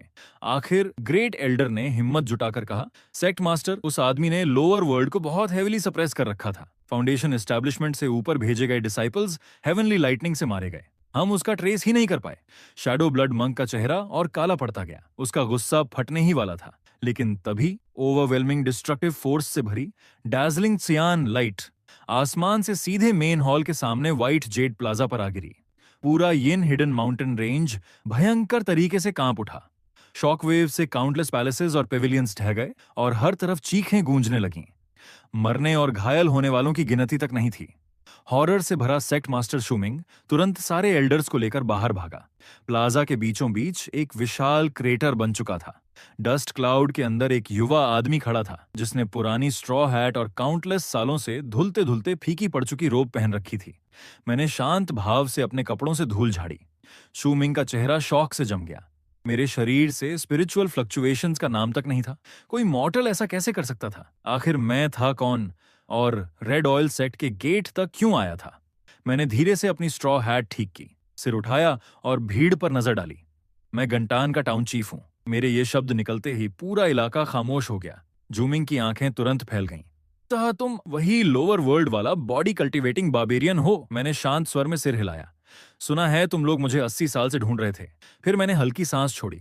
मैं ऐसा इंसान हूं जिसे सबसे ज्यादा नफरत ट्रबल से है और मुझे यह भी पसंद नहीं कि लोग लगातार मेरे बारे में सोचते रहें। इसलिए एसेंशन के पहले ही दिन मैंने सोचा कि यहां आकर इस प्रॉब्लम को हमेशा के लिए खत्म कर दूं। चूमिंग गुस्से में हंसा। उसकी आंखों में मर्डरस इंटेंट जलने लगी। हेवन का रास्ता खुला था लेकिन तुमने उसे ठुकरा दिया। खुद चलकर नरक के गेट्स में आ गए। लोअर वर्ल्ड में मैं तुम्हारा कुछ नहीं बिगाड़ सकता था, लेकिन यहां स्पिरिट रेल्म में मैं इनकारनेशन स्टेज का ग्रैंड मास्टर हूं। फिर उसने पीछे खड़े एल्डर्स की तरफ दहाड़ते हुए कहा, एल्डर्स, मेरा आदेश सुनो। Great formation of 10,000 soul devouring spectres activate करो। इसकी नसें उखाड़ दो, इसकी हड्डियां कुचल दो, इसकी सोल को लैम्प फ्यूल बना दो। उसकी आवाज पूरी तरह खत्म भी नहीं हुई थी कि दर्जनों कोर फॉर्मेशन एल्डर्स ने एक साथ इनकैंटेशंस चांट करना शुरू कर दिया। एंडलेस ब्लैक मिस्ट अरबों रेजर शार्प ब्लेड्स में बदल गई और सीधे मेरी तरफ टूट पड़ी। वो हमला बिल्कुल ऐसे बढ़ रहा था जैसे अंधेरा खुद आसमान और सूरज को निगल रहा हो। मेरे सामने इनकारनेशन रियल्म ग्रैंड मास्टर और पूरे डिमोनिक सेक्ट की कंबाइंड फुल पावर अटैक थी, लेकिन मैंने डॉज करने की कोशिश तक नहीं की। मैंने बस गहरी सांस ली, धीरे से अपना दायां हाथ उठाया और मुट्ठी बांध ली। Strength 50 points, fortune 11 points, activating void detonation. फिर मैंने एक पंच मारा। उसमें कोई स्पिरिचुअल ग्लो नहीं था, कोई लॉ फ्लक्चुएशन नहीं, कोई मिस्टिकल फिनोमेनॉन नहीं, सिर्फ शुद्ध फिजिकल डिस्ट्रक्टिव पावर। मेरे मुक्के की अनइमेजिनेबल फोर्स ने हवा को उसकी एब्सोल्यूट लिमिट तक कंप्रेस कर दिया और फिर वो हिंसक तरीके से एक्सप्लोड हुई। एक कान फाड़ देने वाला ब्लास्ट गूंजा और सफेद शॉकवेव पंखे की तरफ फैलती हुई आगे बढ़ी, रास्ते में आने वाली हर चीज को मिटाती हुई। Great formation of 10,000 soul devouring spectres उसी पल टूट गई। एंडलेस ब्लैक ब्लेड्स अस्तित्व से गायब हो गए और वो कोर फॉर्मेशन एल्डर्स चीखने तक का समय नहीं पा सके। मेरे पंच से निकले फ्यूरियस हरिकेन ने उनके शरीरों को ब्लड मिस्ट में बदल दिया। शॉकवेव बिना रुके आगे बढ़ती रही और सीधे सेक्ट मास्टर चूमिंग की तरफ जा टकराई। उस एक पंच के बाद हवा तक रुक गई। रेड ऑयल सेक्ट की मेन पीक पूरी तरह गायब हो चुकी थी। उसकी जगह सिर्फ एक विशाल कैनियन बचा था जो सैकड़ों एली दूर तक फैला हुआ था, बॉटमलेस और खामोश। मैंने शांत भाव से मुड़कर उसी रास्ते से पहाड़ से नीचे उतरना शुरू कर दिया जिस रास्ते आया था। स्पिरिट रेल्म में असेंशन लेने से लेकर रेड ऑयल सेक्ट को खत्म करने तक सिर्फ 1 घंटा बीता था। उस पल लोअर वर्ल्ड से जुड़ी सारी कार्मिक कनेक्शंस आखिरकार टूट चुकी थीं। अब कोई मुझे ढूंढने नहीं आएगा। मैंने अपनी ठोड़ी सहलाते हुए आगे की जिंदगी के बारे में सोचना शुरू किया। स्पिरिट रेल्म की स्पिरिचुअल एनर्जी इतनी डेंस है, यहाँ हाइबरनेटिंग टर्टल टेक्निक का इफेक्ट कम से कम डबल होना चाहिए। फिर मैंने स्ट्रॉ हैट के नीचे हल्की मुस्कान दी। सबसे पहले किसी माउंटेन्स और रिवर्स के बीच छिपे छोटे मॉर्टल टाउन को ढूंढूंगा, फिर 10,000 साल और छिपकर रहूंगा। जब हर एट्रीब्यूट 10,000 पॉइंट्स तक पहुंच जाएगा, मैंने स्ट्रॉ हैट और नीचे खींची और धीरे से खुद पर हंस पड़ा। तब शायद मैं सच में पूरी तरह इनविंसिबल बन जाऊंगा, है ना? असेंशन प्लेटफॉर्म पर हुई डिस्टर्बेंस सिर्फ आधे दिन में आसपास के 17 शहरों तक फैल गई। 3 दिन बाद रेड ऑयल सेक्ट के एनाइलेशन की खबर पूरे नॉर्दर्न रीजन में प्लेग की तरह फैल चुकी थी। लेकिन अजीब बात यह थी कि किसी ने भी उन दोनों घटनाओं को आपस में कनेक्ट नहीं किया। कोई विश्वास ही नहीं कर सकता था कि लोअर वर्ल्ड से अभी अभी असेंशन लेने वाला कोई मॉर्टल 1 घंटे से कम समय में 3,000 साल पुराने डिमोनिक सेक्ट को डिस्ट्रॉय कर सकता है। और यह बात मुझे बेहद पसंद आई। जितना कम अटेंशन लोग मुझ पर दें उतना बेहतर। कंगन माउंटेन रेंज छोड़ने के बाद मैंने जानबूझकर अपनी गति धीमी कर दी। ये अब स्पिरिट रेल्म था, लोअर वर्ल्ड नहीं। वहां मैं जो चाहता था वो कर सकता था, लेकिन यहां मैंने फैसला किया कि और भी लो प्रोफाइल रहूंगा। मैं दक्षिण दिशा की तरफ बढ़ा और जानबूझकर सिर्फ मॉर्टल रीजन से होकर यात्रा की। 7 दिन बाद मैं विंड ब्रिज टाउन नाम की एक छोटी जगह पर रुका। वो टाउन पहाड़ों के सहारे नदी के किनारे बसा था, बड़े सेक्ट्स से बहुत दूर और वेस्टर्न टेरिटरी के करीब। ज्यादातर लोग हंटर्स, हर्ब गैदरर्स या ट्रैवलिंग मर्चेंट्स थे। सबसे जरूरी बात, टाउन छोटा था, और छोटे टाउन्स का मतलब होता है कम ट्रबल। मैंने 2 टेल सिल्वर देकर एक पुराना कोर्टयार्ड हाउस खरीद लिया। फिर ल्यू रुयान का छोड़ा हुआ जेड पेंडेंट अपने बेड के पास टांग दिया और इनकम्प्लीट स्पिरिट रेल मैप को फिर से टेढ़े टेबल लेग को सपोर्ट देने के लिए इस्तेमाल करने लगा। पता नहीं क्यों, लेकिन वो चीज हर जगह टेबल सपोर्ट के लिए परफेक्ट निकलती थी। स्पिरिट रेल में असेंशन के बाद पहले साल मैंने स्ट्रेंथ बढ़ाना बंद कर दिया और उसकी जगह माना में एक पॉइंट डाल दिया। उसी पल ग्रेट हाइबरनेटिंग टर्टल टेक्निक, जो इतने सालों से धीरे धीरे सर्कुलेट हो रही थी, अचानक इग्नाइट होती हुई महसूस हुई। स्पिरिट रेल्म की स्पिरिचुअल एनर्जी लोअर वर्ल्ड से कहीं ज्यादा डेंस थी, और पहली बार मुझे अपने अंदर कुछ नया जन्म लेता हुआ महसूस हुआ। एक थ्रेड, स्पिरिचुअल ओरिजिन का एक थ्रेड जो सच में मेरा था। वो बेहद कमजोर था, इतना कमजोर कि शायद कोई की रिफाइनिंग कल्टीवेटर उसे नोटिस भी ना करे। लेकिन मेरे लिए उसका मतलब बहुत बड़ा था, क्योंकि इसका मतलब था कि मैं अब सिर्फ एट्रीब्यूट पॉइंट्स स्टैक करने वाला टाउन चीफ नहीं रहा। अब मैं ऐसा टाउन चीफ बन चुका था जो मार्शल पावर और मैजिकल आर्ट्स दोनों कल्टीवेट करता था। दूसरे साल मैंने माना में एक और पॉइंट डाला। स्पिरिट रियल्म की स्पिरिचुअल एनर्जी से नरिश्ड होकर ग्रेट हाइबरनेटिंग टर्टल टेक्निक फिर इवॉल्व हुई। अब वो सिर्फ हाइबरनेशन टेक्निक नहीं रही थी, वो एक बिल्कुल नई डिवाइन आर्ट बन चुकी थी। मैंने उसका नाम रखा शोंग वू लॉन्जेविटी एसेंस। नाम थोड़ा जरूरत से ज्यादा इंपोजिंग था, लेकिन ऑनेस्टली उसका इफेक्ट भी वैसा ही था। वो सिर्फ लाइफ स्पैन को एफिशिएंटली कल्टीवेशन में कन्वर्ट नहीं करती थी, बल्कि मेरी विटैलिटी, माना और स्पिरिट को इतना कंप्रेस कर देती थी कि उन्हें डिटेक्ट करना लगभग इम्पॉसिबल हो जाता था। आसान शब्दों में कहूं तो अब मैं छिपने में पहले से भी बेहतर हो गया था। तीसरे साल मैंने अपनी डिवाइन सेंस बाहर फैलाने की कोशिश की। जैसे ही वो फैली, पूरा फंग्याओ टाउन मेरी माइंड में हथेली की तरह साफ दिखाई देने लगा। मैंने ईस्टर्न डिस्ट्रिक्ट वाली टोफू बेचने वाली विडो को ब्लैक स्मिथ को सीक्रेटली सॉल्टेड वेजिटेबल्स देते देखा। मैंने वेस्ट स्ट्रीट वाले गैम्बलिंग एडिक्ट को अपनी पत्नी द्वारा जमीन में छिपाए पैसे निकालते देखा। मैंने टाउन ऑफिस के पीछे बैठे ओल्ड मेयर को लेजर पकड़कर आहें भरते हुए भी देखा। मैंने तुरंत डिवाइन सेंस वापस खींच ली। जरूरत से ज्यादा जानना भी ट्रबल की एक फॉर्म होती है, लेकिन दुर्भाग्य से ट्रबल सिर्फ इसीलिए गायब नहीं हो जाती क्योंकि तुम उसे पसंद नहीं करते। आधे महीने बाद फांग्याओ टाउन के पास एक थर्ड ऑर्डर डिमोनिक वुल्फ दिखाई दिया। ओल्ड मेयर 10 से ज्यादा गार्ड्स लेकर सिटी गेट तक गया, लेकिन सबके पैर डर से कांप रहे थे। शुरुआत में मैं भीड़ के पीछे चुपचाप खड़ा रहा। मेरा इंटरफियर करने का कोई इरादा नहीं था, लेकिन पूरी दुनिया में से उस डिमोनिक वुल्फ ने मेरी कोर्टयार्ड वॉल ही चुन ली। टाउन के सारे लोग डर से जम गए, जबकि ओल्ड मेयर सीधे मेरे सामने घुटनों पर गिर पड़ा। मैंने तुरंत उसे उठाया और गंभीरता से समझाया कि मैं बस एक पासिंग ट्रैवलर हूं। लेकिन अगले ही सुबह विलेजर्स खुद एक जायंट प्लाक चमकी उठाकर मेरे घर ले आए और एंट्रेंस ब्लॉक कर दिया। प्लाक पर 5 बड़े गोल्डन कैरेक्टर्स लिखे थे, we beg you to become our mayor. मैं दरवाजे पर खड़ा उन पेनफुली फेमिलियर वर्ड्स को चुपचाप घूरता रह गया। मैं स्पिरिट रेल्म में स्पेसिफिकली छिपने के लिए आया था, लेकिन काउंटलेस डिटूर्स के बाद भी समहाउ फिर मेयर बन गया। मैंने 3 बार मना किया, लेकिन विलेजर्स पूरे 3 दिन तक मेरे घर के बाहर घुटनों पर बैठे रहे। आखिर में मैंने हेल्पलेस साइड छोड़ी और पोजीशन एक्सेप्ट कर ली। आखिर टाउन मैनेज करने का एक्सपीरियंस तो मुझे पहले से था, और इस तरह स्पिरिट रेल्म में मेरी पहली ऑफिशियल आइडेंटिटी बनी फांग्याओ टाउन का नया मेयर। ये खबर जल्दी ही आसपास की सेटलमेंट्स तक फैल गई और सब शॉक में पड़ गए। आखिर किसी ने भी एक मॉर्टल को थर्ड ऑर्डर डिमोनिक वुल्फ को एक फिंगर स्ट्राइक में मारते नहीं देखा था। ज्यादा समय नहीं बीता कि फंग्याओ टाउन फेमस होने लगा, और फेम नेचुरली अपने साथ नए प्रॉब्लम्स लेकर आई। अजीब लोग एक एक करके टाउन में आने लगे। एक फटा पुराना यंग सोर्ड्समैन जो ओवरसाइज्ड ब्लेड लेकर घूमता था, एक यंग गर्ल जिसे एनिमीज चेस कर रहे थे और जो ब्लड सोक्ड वेंडेटा उठाए हुए थी, एक ब्लैक क्लोथ यूथ जिसके मेरिडियंस टूट चुके थे और जो लगातार बड़बड़ाता रहता, 30 साल बाद मैं रिवेंज लेने लौटूंगा। उनकी शक्ल देखते ही मेरी आईलिड्स जोर से ट्विच करने लगीं। बिना एक पल गंवाए मैंने तुरंत अपने डोर के बाहर नया साइन टांग दिया। उस साइन पर सिर्फ एक सेंटेंस लिखा था, this town does not accept disciples, form brotherhood alliances, cancel engagements और slap people in the face. Crowd उस साइन को कंफ्यूजन में घूरता रह गया। सिर्फ मैं ही समझता था कि ये रूल्स कितने जरूरी हैं। दुर्भाग्य से प्रोटैगनिस्ट डेस्टिनी वाले लोगों पर रूल्स का ज्यादा असर नहीं होता। स्पिरिट रेल्म में 5वें साल एक सफेद कपड़ों में लिपटी महिला फंग्याओ टाउन पहुंची। जिस पल वो टाउन में दाखिल हुई, आसमान से बर्फ गिरने लगी और रास्ते में मौजूद हर इंसान उसे घूरने के लिए रुक गया। वो बेहद खूबसूरत थी और उतनी ही ठंडी।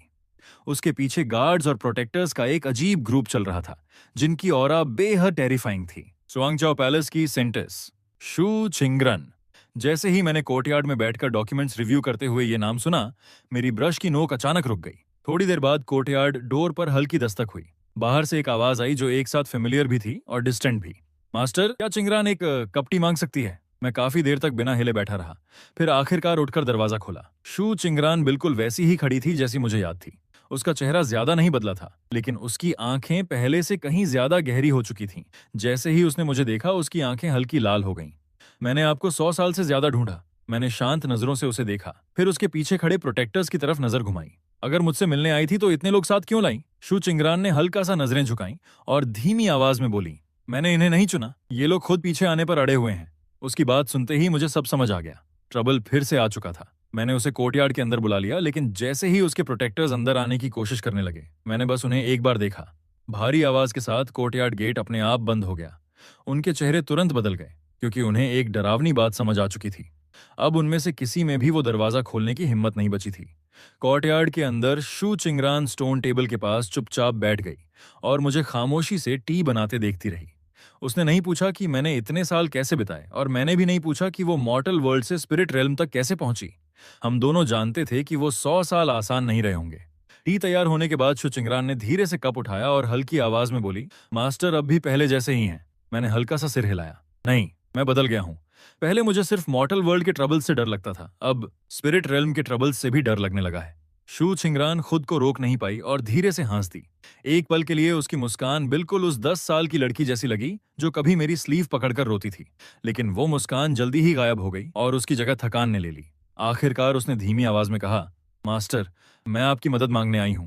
फिर उसने सारी बात समझाई। छोटा शियोगु क्लैन डिजास्टर का सामना कर रहा था। जिसने उसे कल्टीवेशन में लाया था, वो मास्टर 30 साल पहले निर्वाणा पहुंच चुका था और अब नया क्लैन लीडर सेंट्रल रीजन के हेवनली फेट कोर्ट के साथ मिल चुका था। वो लोग उसकी डेस्टिनी कॉन्ट्रैक्ट का इस्तेमाल एंशिएंट अर्थली टॉम्ब खोलने के लिए करना चाहते थे। अगर उसने मना किया तो शियोयू क्लैन का हर सदस्य मर जाएगा। मैं कुछ देर चुप रहा, फिर भारी सांस छोड़ते हुए बोला, मुझे पता था जिस दिन तुम जैसे प्रोटागोनिस्ट डेस्टिनी वाले इंसान से जुड़ोगे, उस दिन से कुछ अच्छा नहीं होगा। शू चिंगरान ने हल्का सा सिर झुकाया और धीरे से पूछा, मास्टर, क्या आपको कभी पछतावा हुआ कि आपने मेरे लिए वो डोर खोला था? मैंने शांत नजरों से उसकी तरफ देखा और जवाब दिया, थोड़ा, लेकिन बहुत ज्यादा नहीं। उसने अपनी आंखें नीचे कर लीं, लेकिन उसके होंठों के किनारे हल्के से उठ गए।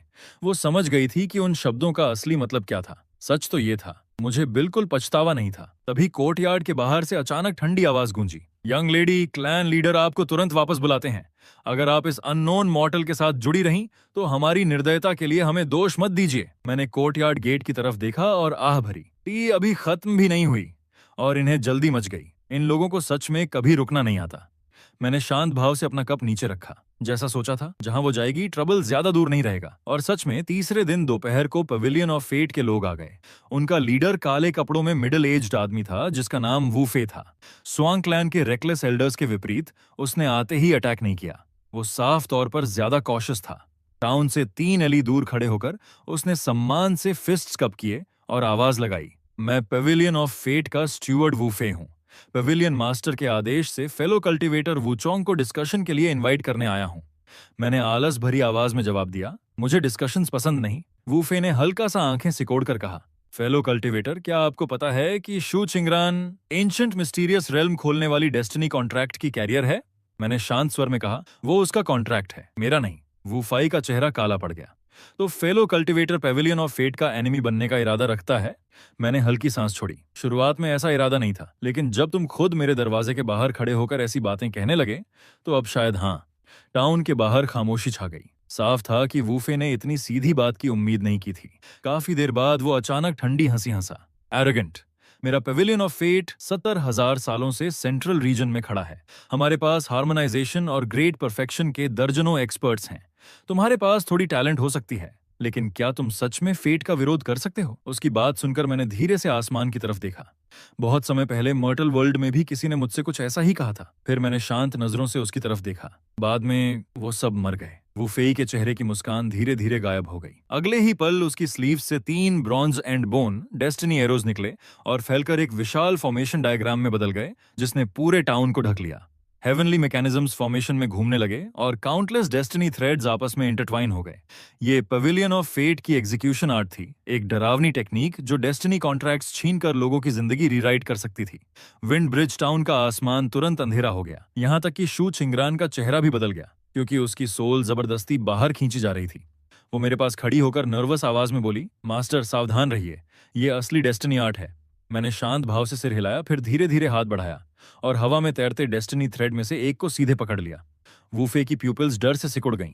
वो थ्रेड्स इंटेंजिबल और इनविजिबल होने चाहिए थे, ऐसी चीजें जिन्हें सिर्फ थॉट से गाइड किया जा सकता था, लेकिन मैंने उन्हें ऐसे खींच लिया जैसे कोई साधारण रस्सी हो। मैंने क्यूरियोसिटी से उसे 2 बार देखा और बड़बड़ाया, तो ये है फेट। फिर मैंने हल्के से हाथ दबाया, क्रैक! पूरा फॉर्मेशन डायग्राम उसी पल टूट गया। वूफे का शरीर बिजली लगने की तरह कांप उठा और उसने खून की बड़ी मात्रा उगल दी। इम्पॉसिबल! तुम फेट के थ्रेड्स को छू कैसे सकते हो? मैंने कैजुअली अपनी उंगलियां झटकी। पूरी चीज मुझे काफी इंटरेस्टिंग लगी। तो फॉर्चून और डेस्टिनी आर्ट्स ऐसे इस्तेमाल होते हैं। आज कुछ नया सीख लिया। मेरी बात सुनते ही वूफे के दिल में ठंड उतर गई। उसे अचानक एहसास हुआ कि मैंने उसकी टेक्निक ब्रूट फोर्स से नहीं तोड़ी थी, मैं उसे रियल टाइम में सीख रहा था। कोई इंसान जिसने पहली बार डेस्टिनी आर्ट्स देखी हो, वो सिर्फ एक नजर में बेयर हैंड से डेस्टिनी थ्रेड निकाल ले। ये मॉन्स्ट्रस भी नहीं था, ये पूरी तरह एब्सर्ड था। वूफे एक पल भी और रुकने की हिम्मत नहीं कर पाया। वो तुरंत मुड़ा और टेलीपोर्टेशन टेक्निक एक्टिवेट करके भागने लगा, लेकिन मैं अपनी जगह से हिला तक नहीं। मैंने बस एक फिंगर फ्लिक की थी। इनविजिबल फोर्स की वेव ने 3 एली का आसमान पल भर में पार कर लिया और उड़ते हुए वूफे का पूरा शरीर, उसका प्राइमोर्डियल सोल और प्रोटेक्टिव आर्टिफैक्ट सब ब्लड मिस्ट में एक्सप्लोड होकर गायब हो गए। उस दिन के बाद विंड ब्रिज टाउन असामान्य रूप से शांत हो गया। अब कोई वहां आने की हिम्मत नहीं करता था, यहां तक कि माइग्रेटिंग बर्ड्स भी उस इलाके के ऊपर से उड़ने से बचने लगे। आखिरकार मुझे वो पीस एंड क्वाइट मिल गई जिसकी मैं लंबे समय से तलाश कर रहा था। लेकिन मैं ये भी जानता था कि ये शांति हमेशा नहीं टिकेगी, क्योंकि मरने से पहले वो 5 खबर सेंट्रल रीजन तक भेज चुका था। और सच में 2 हफ्ते बाद पवेलियन ऑफ फेट के 3 महान डिविनेशन मास्टर्स ने एक साथ हेवनली कैलकुलेशंस खोली ताकि मेरे ओरिजिन, मेरी डेस्टिनी और शू छिंगरान से जुड़े कार्मिक कनेक्शन की जांच कर सकें।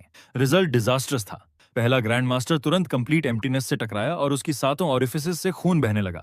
दूसरा grand master outside the world शब्द बोलने से पहले ही शैटर्ड बोन्स में एक्सप्लोड हो गया।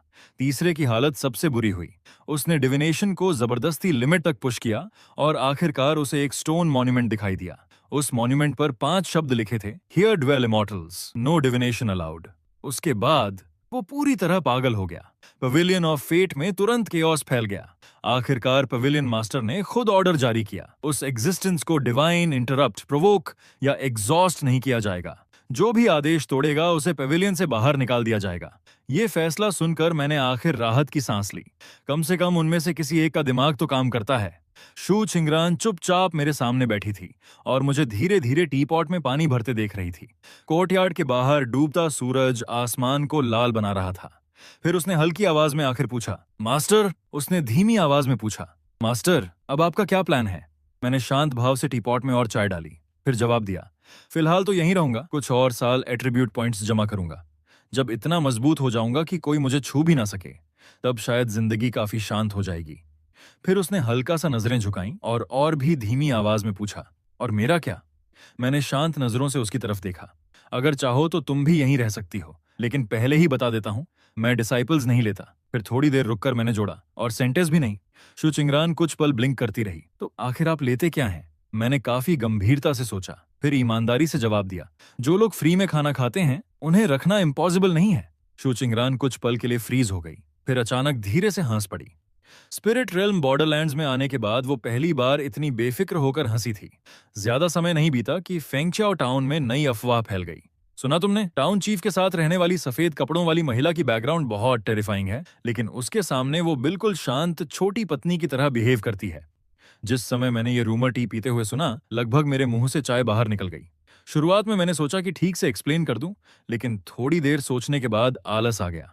मॉर्टल लोगों की जुबान वैसे भी कभी नहीं रुकती। उन्हें ये सोचने देना कि मैं किसी लेट रोमांटिक ब्लूम से गुजर रहा हूं, ऑनेस्टली उससे कम ट्रबलसम था कि वो मुझे एंशिएंट बॉडी कल्टिवेटिंग मॉन्स्टर समझें। कम से कम वो कम डरावना लगता था। स्पिरिट रेल्म बॉर्डरलैंड्स में मेरे 10वें साल तक मेरी स्ट्रेंथ 55 पॉइंट्स, एंड्योरेंस 25 पॉइंट्स और माना 5 पॉइंट्स तक पहुंच चुकी थी। मेरी डिवाइन सेंस अब 10,000 ली तक फैल सकती थी और मेरा फिजिकल बॉडी ऐसे स्तर पर पहुंच चुका था जिसे ऑनेस्टली मैं खुद भी डिफाइन नहीं कर सकता था। एक रात कोर्टयार्ड में पंचेस ट्रेन करते समय मैंने कैजुअली आसमान की तरफ एक स्ट्राइक मारी। रिजल्ट, 10,000 ली दूर गुजर रहा एस्टेरॉयड मेरे डिस्टेंट पंच की शॉकवेव से उसी पल एक्सप्लोड हो गया। मैंने आसमान में खिलते हुए उस विशाल फायरबॉल को घूरा और कुछ देर डीप थॉट में चला गया। डैम, मैं फिर से बहुत ज्यादा स्ट्रांग होता जा रहा हूं, है ना? शू छिंगरान हवा के बीच चुपचाप खड़ी मुझे देख रही थी। मास्टर, आपको ऐसी बातें कहते सुनकर सच में लोगों का मन करता है कि आपको मार दें। मैंने उसकी बात पर गंभीरता से सोचा, फिर ईमानदारी से सिर हिलाया। सच में तो मैं कोशिश करूंगा कि ये बातें कम कहूं, लेकिन मैं थोड़ी सी पीस एंजॉय भी नहीं कर पाया था कि सेंट्रल प्रोविंस से और भी बड़ी खबर पूरे नेदर रेल्म में फैल गई। एंशिएंट हेवनली केव तय समय से पहले प्रकट हो चुका था और उसके गेट्स खोलने वाली कीज में से एक शू चिंगरान की हेवनली डेस्टिनी थी। उसी समय pavilion on fate, great imperial sanctuary, mountain on 10,000 demons और इन्फिनिट सोर्ड सेक्ट ने जॉइंटली पब्लिक डिक्री जारी किया। जो भी शू छिंगरान और वू सुई की लोकेशन बताएगा उसे सुप्रीम ग्रेड आर्टिफैक्ट मिलेगा और जो हमें पकड़ कर लाएगा उसे पूरे प्रोविंस जितना टेरिटरी रिवॉर्ड में मिलेगा। अगले ही पल पूरा नेदर रेल्म मैडनेस में डूब गया। मैं काफी देर तक टाउन के बाहर लगे बाउंटी नोटिस को चुपचाप घूरता रहा, फिर हेल्पलेस एक्सप्रेशन के साथ शू छिंगरन की तरफ मुड़ा। देखा, मैंने पहले ही कहा था, प्रोटैगनिस्ट टाइप लोगों के साथ जुड़ने का मतलब है जिंदगी भर एंडलेस ट्रबल। शू छिंगरन ने हल्का सा होंठ काटा और धीमी आवाज में पूछा, तो अब हम क्या करेंगे? मैंने नजरें नीचे की, बाउंटी नोटिस को दीवार से फाड़ा, उसे मसल कर बॉल बनाई और कैजुअली आग में फेंक दिया। फ्लेम्स मेरी आंखों में रिफ्लेक्ट हो रही थीं और मेरे चेहरे पर ऐसी कामनेस दिख रही थी जो ऑलमोस्ट फ्राइटनिंग लग रही थी। क्या करेंगे? मैंने धीरे धीरे उठते हुए स्लीव्स से एशेस झाड़ी। अगर वो हमें ढूंढना चाहते हैं तो हम बस उन्हें ढूंढने ही नहीं देंगे। फिर मैंने शांत स्वर में कहा, हम निकल रहे हैं, बस इतना। शू चिंगरान तुरंत मेरे पीछे चल दी। मेरे एक कदम के साथ जमीन के नीचे विशाल क्रेटर फट पड़ा। शू चिंगरान की विजन ब्लर हो गई क्योंकि आसपास का सीनरी पागलों की तरह पीछे भागने लगा। सेंट्रल प्रोविंस इतना विशाल था कि ऑर्डिनरी नेदर रेल्म कल्टीवेटर्स पूरी जिंदगी पार करने में लगा देते, लेकिन मेरे लिए बस कुछ जंप्स काफी थे। आधे घंटे बाद मैं और शू चिंगरान पेविलियन ऑफ फेट के माउंटेन गेट्स के सामने खड़े थे। वहां के माउंटेन्स एंडलेस वेव्स की तरह उठते गिरते थे, जबकि ऊपर हेवनली वाटर्स में स्टार्स रिफ्लेक्ट हो रहे थे। 99 ऑब्जर्वेशन टेरेसेस क्लाउड्स के बीच तैर रहे थे, सच में इमॉर्टल्स की रेजिडेंस जैसे। माउंटेन गेट पहले से खुला हुआ था, कोई फॉर्मेशंस नहीं, कोई एम्बुश नहीं, किलिंग इंटेंट तक नहीं। सिर्फ एक सफेद बालों वाला बूढ़ा गेट के सामने अकेला हमारा इंतजार कर रहा था। शू छिंगरन ने धीरे से उसकी तरफ देखा। वो पवेलियन मास्टर है। मैंने बूढ़े को ध्यान से देखा और तुरंत महसूस किया कि वो बाकी फूल से कहीं ज्यादा प्लेजेंट था। कम से कम उसने शुरुआत धमकी देकर नहीं की। मेरे कुछ बोलने से पहले ही बूढ़ा गहराई से झुक गया। वेनरेबल वू सुई, ये बूढ़ा काफी समय से आपका इंतजार कर रहा था। मैंने शांत नजरों से उसे देखा। तुम फॉर्चून टेलर्स कैलकुलेशंस में अच्छे होते हो। अगर मेरी अराइवल प्रिडिक्ट कर ली थी तो भाग क्यों नहीं गए? बूढ़ा कड़वाहट से हंसा, क्योंकि पूरी रात कैलकुलेशन करने के बाद मुझे सिर्फ एक बात समझ आई। फिर उसने गहरी सांस छोड़ी। कोई चाहे कितना भी तेज भागे, वो ब्लेड से तेज नहीं हो सकता। अगर सरवाइव करना है तो सिर्फ बेगिंग ही ऑप्शन बचती है। मैंने हल्का सा आंखें सिकोड़ लीं। हमारे खिलाफ डिक्लेरेशन किसने प्रपोज की थी? पेविलियन मास्टर कुछ देर चुप रहा, फिर ईमानदारी से बोला, ग्रेट इंपीरियल सैंक्चुरी ने सजेस्ट किया था, माउंटेन ऑफ 10,000 डीमंस ने सपोर्ट किया, इन्फिनिट सोर्ड सेक्ट ने एग्री किया। पेविलियन ऑफ फेट को मजबूरी में शामिल होना पड़ा क्योंकि सबको विश्वास था कि मिस शू एंशिएंट रेल्म की है। फिर बूढ़े ने धीरे से सिर उठाया और बेहद कॉम्प्लिकेटेड एक्सप्रेशन के साथ मेरी तरफ देखा। मिस शू सच में कीज में से एक है, लेकिन इंपीरियल टूम के अपीयरेंस को तेजी से एक्सेलरेट करने वाली असली चीज आप हैं। शू चिंगरान का चेहरा तुरंत बदल गया, लेकिन ऑनेस्टली मुझे ज्यादा सरप्राइजेस नहीं हुआ। आगे बोलो। बूढ़े ने गहरी सांस ली। उस एंशिएंट इंपीरियल टॉम्ब में किसी एम्परर को नहीं दफनाया गया, बल्कि दूसरे वर्ल्ड से गिरे हुए एक इमॉर्टल को सील किया गया है। मरने से पहले उस इमॉर्टल ने पूरे हिडन अर्थ सी को करप्ट कर दिया था। बाद में स्पिरिट रेल्म ने मिलकर उसे सप्रेस किया और बाहर से इंपीरियल टूम सील कर दिया, मौके का इंतजार करते हुए। फिर उसका चेहरा भारी हो गया। लेकिन अब सील ढीली पड़ रही है और मुझे लगता है कि अंदर अपॉर्चुनिटी नहीं, डिजास्टर इंतजार कर रही है। डिजास्टर शब्द सुनते ही मेरा एक्सप्रेशन आखिर थोड़ा सीरियस हुआ। सील कब खुलेगी? आज रात, उसने तुरंत जवाब दिया। हिडन अर्थ सी के gate of return to the void पर। मैंने धीरे से सिर हिलाया। पेविलियन मास्टर कुछ पल झिझका, फिर बोला, फेलो डाओइस्ट वू सुई, आज रात वहां बहुत लोग होंगे। ग्रेट इंपीरियल सैंक्चुरी का मास्टर, माउंटेन ऑफ 10,000 डीमंस का लॉर्ड, इनफाइनाइट स्वॉर्ड सेक्ट का स्वॉर्ड मास्टर और काउंटलेस सालों से सिक्लूडेड एंशिएंट मॉन्स्टर्स भी आएंगे। हो सकता है वो आपके मैच ना हो, लेकिन gate of return to the void के पीछे जो छिपा है, शायद वो खुद भी नहीं जानते कि वो वास्तव में क्या है। मैंने शांत भाव से अपनी स्ट्रॉ हैट ठीक की। कोई बात नहीं, मुझे लोगों से डर नहीं लगता। फिर मैंने दूर समुद्र की तरफ देखा। मैं बस जाकर एक नजर देखूंगा। पवेलियन ऑफ फेट छोड़ने के बाद हमने समय बर्बाद नहीं किया। Hidden earth C central region के सबसे दूर किनारे पर था, ऐसी जगह जहां इटर्नल डार्कनेस के नीचे सी और स्काई एक हो जाते थे। जब तक मैं और शू चिंगरान वहां पहुंचे, रात पूरी तरह उतर चुकी थी। पूरा समुद्र एक विशाल कॉफिन की तरह शांत था। ओशन के सेंटर के ऊपर 10,000 जांग ऊंचा एंशिएंट ब्लैक गेट तैर रहा था। उसकी सरफेस पर एंशिएंट रून्स चमक रहे थे, ऐसे सिंबल्स जिन्हें अब कोई जीवित इंसान पढ़ नहीं सकता था। चारों महान फैक्शंस पहले से वहां मौजूद थे। ईस्ट में पेविलियन ऑफ फेट खड़ा था, काफी दूर, साफ एटीट्यूड के साथ कि हम बस शो देखने आए हैं। वेस्ट में ग्रेट इंपीरियल सैंक्चुरी खड़ा था, उनकी ब्लेजिंग स्पिरिचुअल एसेंस पूरे हेवेंस को रोशन कर रही थी। साउथ में इन्फिनिट सोर्ड सेक्ट जमा था, उनकी सोर्ड ऑरा आसमान को चीर रही थी और समुद्र तक काउंटलेस क्रैक्स में स्प्लिट हो रहा था। नॉर्थ में माउंटेन ऑफ 10,000 डीमंस तैर रहा था, कलरफुल बैनर्स पूरे हेवेंस में फैले थे और डिमोनिक ऑरा ने मून को ढक रखा था। इनके अलावा काउंटलेस हिडन ओल्ड मॉन्स्टर्स और वॉन्डरिंग कल्टिवेटर्स डार्कनेस में छिपे हुए थे। सब गेट खुलने का इंतजार कर रहे थे। जैसे ही मैं और शू चिंगरान वहां पहुंचे, पूरा सी इंस्टेंटली साइलेंट हो गया। हर नजर मेरी तरफ घूम गई। वो सुई आ गया। उसने सच में आने की हिम्मत की। वो मॉर्टल वर्ल्ड वाला मॉन्स्टर। देखते हैं कितनी देर तक एरोगेंट बना रहता है। सी विंड बर्फ जैसी ठंडी थी, लेकिन मैं बस सिर झुकाकर अपने पैरों के नीचे घूमते हुए ब्लैक वाटर्स को देखता रहा। शू चिंगरान ने धीरे से मेरे पास फुसफुसाया, मास्टर, इस जगह का फिंग शुए बहुत खराब है। तुम उनकी बात कर रही हो? शू चिंगरान ने मेरे पास खड़े होकर धीरे से पूछा। मैंने एंशिएंट ब्लैक गेट को घूरते हुए हल्का सा सिर हिलाया। नहीं, मैं उस चीज की बात कर रहा हूं जो उस डोर के पीछे छिपी है। उसी समय ग्रेट इंपीरियल सैंक्चुरी के कैंप से अचानक गोल्डन लाइट उठी। गोल्डन रोब्स पहने एक मिडिल एज्ड आदमी आसमान में कदम रखता हुआ ऊपर आया। उसकी ऑरा छोटे सूरज की तरह जल रही थी। हेवनली सेंटर के ग्रेट इंपीरियल सैंक्चुरी का जीबोशांग। उसकी आवाज ने पूरे हेवेंस को हिला दिया जब उसने ठंडी नजरों से मेरी तरफ देखा। वुसुई, शू चिंगरान को सौंप दो। अगर ऐसा किया तो मैं पहले हुई सारी बातों को भूल सकता हूं। मैंने कुछ पल उसे चुपचाप देखा। पूरा समुद्र शांत हो गया। फिर मैंने कामली पूछा, और तुम आखिर होते कौन हो जो मुझसे इस तरह बात कर रहे हो? जीबोशांग के माथे पर नसें उभर आईं।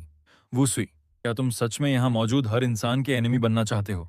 मैंने उसके सवाल पर काफी गंभीरता से कुछ सेकंड सोचा, फिर धीरे से सिर हिलाया। ओरिजिनली मैं सिर्फ तुम लोगों से पीसफुली बात करना चाहता था। फिर मैंने दोबारा उसकी तरफ देखा। लेकिन तुम लोगों का बात करने का तरीका ऑनेस्टली मेरा डिस्कशन करने का मन खत्म कर देता है। जीबोशांग गुस्से में हंसा। अच्छा, तो आज मैं खुद उस आदमी की एबिलिटीज देखूंगा जो मॉर्टल वर्ल्ड से चढ़कर आया है। उसने एक हाथ उठाया और वॉइड से एक विशाल एंशिएंट कॉल्ड्रन बाहर निकला। उसके प्रकट होते ही 1000 ली के अंदर स्पिरिचुअल एनर्जी वायलेंटली इरप्ट करने लगी, जबकि उसके प्रेशर से समुद्र की सरफेस दर्जनों जांग नीचे धंस गई। क्राउड में किसी ने शौक में चिल्लाया, हेवनली येलो कॉल्ड्रन, वो ग्रेट इंपीरियल सैंक्चुरी का ट्रू ड्रैगन आर्टिफैक्ट है। Heavenly yellow cauldron terrifying force के साथ नीचे गिरा और उस पल पूरा आसमान उसी की तरफ झुकता हुआ महसूस हुआ। लेकिन मैं बिल्कुल नहीं हिला, न डॉज किया न पीछे हटा। मैंने बस एक हाथ उठाया और उस विशाल कॉल्ड्रन को एक ही पाम से पकड़ लिया। बूम! समुद्र 1000 जांग वेव्स में एक्सप्लोड हो गया, लेकिन मेरे पैर आधा इंच भी नहीं धंसे। वहां मौजूद हर कल्टीवेटर एब्सोल्यूट डिसबिलीफ में मुझे घूर रहा था, जबकि जीबोशांग का चेहरा ड्रास्टिकली बदल गया। इम्पॉसिबल! मैंने कैजुअली कॉल्ड्रन को हल्का सा उठाया, फिर सिर हिलाया। काफी भारी है। अगले ही पल मैंने धीरे धीरे अपनी उंगलियां कस दी। हेवनली येलो कॉल्ड्रन ने तुरंत तेज और दर्द भरी चीख निकाली। उसकी सरफेस पर क्रैक्स फैलने लगे और उसका आर्टिफैक्ट स्पिरिट एग्नी में चिल्लाने लगा। जीबोशांग ने खून उगला और हॉरर में चिल्लाया, रुको! मैंने उस आर्टिफैक्ट को सेंचुरीज तक सीपिक डिवाइन हैंड से रिफाइन किया है। क्रैक! हेवनली येलो कॉल्ड्रन मेरे हाथ में 4 बड़े पीसेस में टूट गया और काउंटलेस फ्रैगमेंट्स नीचे समुद्र में बारिश की तरह गिरने लगे। जीबोशांग पूरी तरह फ्रीज हो गया। दूसरी तरफ मैंने कैजुअली सबसे बड़ा बचा हुआ फ्रैगमेंट उठाया, जो उसका एक हैंडल था, और उसे स्टोरेज बैग में डाल लिया। इसे रख लेता हूं, मैंने सोचते हुए बड़बड़ाया, बाद में पानी उबालने के काम आएगा। क्राउड अभी उस शॉक से उबर भी नहीं पाया था कि इन्फिनिट सोर्ड सेक्ट की दिशा से अचानक शार्प सोर्ड बेल गूंजी। ग्रे रोब्स पहने एक बूढ़ा आदमी 10,000 फ्लाइंग सोर्ड्स के ऊपर खड़ा दिखाई दिया। उसकी मर्डरस ऑरा हेवेंस तक को चीर रही थी। बस वो ठंडी आवाज में गरजा, विक्ट्री और डिफीट इस तरह डिसाइड नहीं होती। वो इन्फिनिट सोर्ड सेक्ट का 11th सॉर्ड वेनरेबल था। उसने बिना वक्त गंवाए हाथ नीचे घुमाया। अगले ही पल 1,00,000 सोर्ड्स टोरेंशियल रेनस्टॉर्म की तरह नीचे टूट पड़ी और पूरे नाइट स्काई को दिन से ज्यादा चमका दिया। मैं वहीं खड़ा रहा। धीरे धीरे मैंने 2 फिंगर्स आगे बढ़ाई और हल्के से बंद कर ली।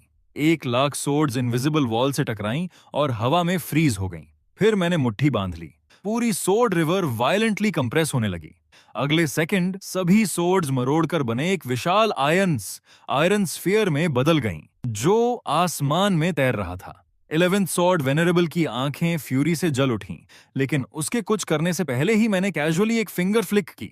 वो जाइगैंटिक आयरन स्फीयर मीटियर की तरह वापस उड़ा। 11th सॉर्ड वेनरेबल और उसके पीछे खड़े 36 सोर्ड ब्रदर्स उसी पल ऐश बनकर एक्सप्लोड हो गए। सोर्ड कल्टिवेटर्स के पूरे कैंप पर डेड साइलेंस छा गया। तभी अचानक समुद्र के ऊपर तैरता एंशिएंट ब्लैक गेट वायलेंट तरीके से ग्लो करने लगा। शु चिंगरान का चेहरा पीला पड़ गया और वो धीरे से फुसफुसाई, मास्टर, वो आपको देख रहा है। मैंने भी महसूस किया, ये इल्यूजन नहीं था। गेट के पीछे मौजूद चीज सच में मुझे घूर रही थी। अगले ही पल बोन गेट वायलेंटली ट्रेम्बल करने लगा। गेट की क्रैक के अंदर से एक विशाल ब्लैक चेन अचानक टूट गई। वहां मौजूद हर इंसान का चेहरा बदल गया। पवेलियन मास्टर दूर से हॉरर में चिल्लाया, डिजास्टर, गेट खुल नहीं रहा, अंदर की चीज बाहर निकलने की कोशिश कर रही है। फिर गेट धीरे धीरे खुलने लगा। डार्कनेस के पीछे से एक पेल व्हाइट हैंड बाहर निकला। वो हाथ बड़ा नहीं था, ऑनेस्टली वो बिल्कुल ऑर्डिनरी लग रहा था, लेकिन जैसे ही वो दिखाई दिया, लाखों ली के अंदर सारी स्पिरिचुअल एनर्जी मर गई। सचमुच मर गई। उसने सर्कुलेट करना बंद कर दिया, सांस लेना बंद कर दिया, हर कल्टीवेटर की कमांड मानना बंद कर दिया। एक ancient great ascension monster terror में चीखा, एंसेस्टर, ये एंसेस्टर लेवल एग्जिस्टेंस है। अगले ही सेकंड उस पेल हैंड ने हल्के से नीचे दबाया। वो एंशिएंट मॉन्स्टर और उसके आसपास मौजूद सैकड़ों कल्टीवेटर्स बिना आवाज किए एशेज में बदल गए। पूरे समुद्र में तुरंत पैनिक फैल गया। जैसे जैसे गेट खुलता गया, हर फैक्शन के एरोगेंट मास्टर्स पागलों की तरह पीछे हटने लगे। कुछ ने भागने के लिए अपनी लाइफ स्पैन जला दी, कुछ ब्लड एस्केप टेक्निक्स इस्तेमाल करने लगे, कुछ तो घुटनों पर गिरकर मेसी की भीख मांगने लगे, लेकिन कोई फायदा नहीं हुआ। बोन गेट के पीछे की चीज धीरे धीरे बाहर चली आई। वो व्हाइट रोब्स पहने ह्यूमनॉइड फिगर था, जिसके शरीर पर टूटी हुई चेन्स लिपटी थीं। उसकी आंखें नहीं थीं, सिर्फ स्मूथ पेल फेस था। लेकिन जैसे ही उसने सिर उठाया, हर लिविंग बीइंग को ऐसा हॉरिफाइंग फीलिंग हुआ जैसे उसे घूरा जा रहा हो। मैंने उसे चुपचाप देखा, फिर आह भरी। ये पहली बार है जब मैंने ऐसी चीज देखी है जो मुझसे भी ज्यादा ट्रबल पैदा करती है। व्हाइट रोब्ड एंसेस्टर ने धीरे धीरे एक फिंगर उठाई और मेरी तरफ पॉइंट किया। अगले ही पल मेरे पूरे शरीर में अनप्रेसिडेंटेड डेंजर एक्सप्लोड हो गया। स्पिरिट रेल्म में आने के बाद पहली बार मुझे सच में खतरा महसूस हुआ। मेरे पैरों के नीचे का स्पेस कोलैप्स होने लगा। मेरी स्किन और ब्लड उलटी दिशा में बहने लगे। यहां तक कि शियोंग वो लॉन्जेविटी एसेंस भी मेरे अंदर अजीब बजिंग साउंड निकालने लगी, जो मैंने पहले कभी नहीं सुनी थी। मैंने नीचे अपनी आर्म की तरफ देखा।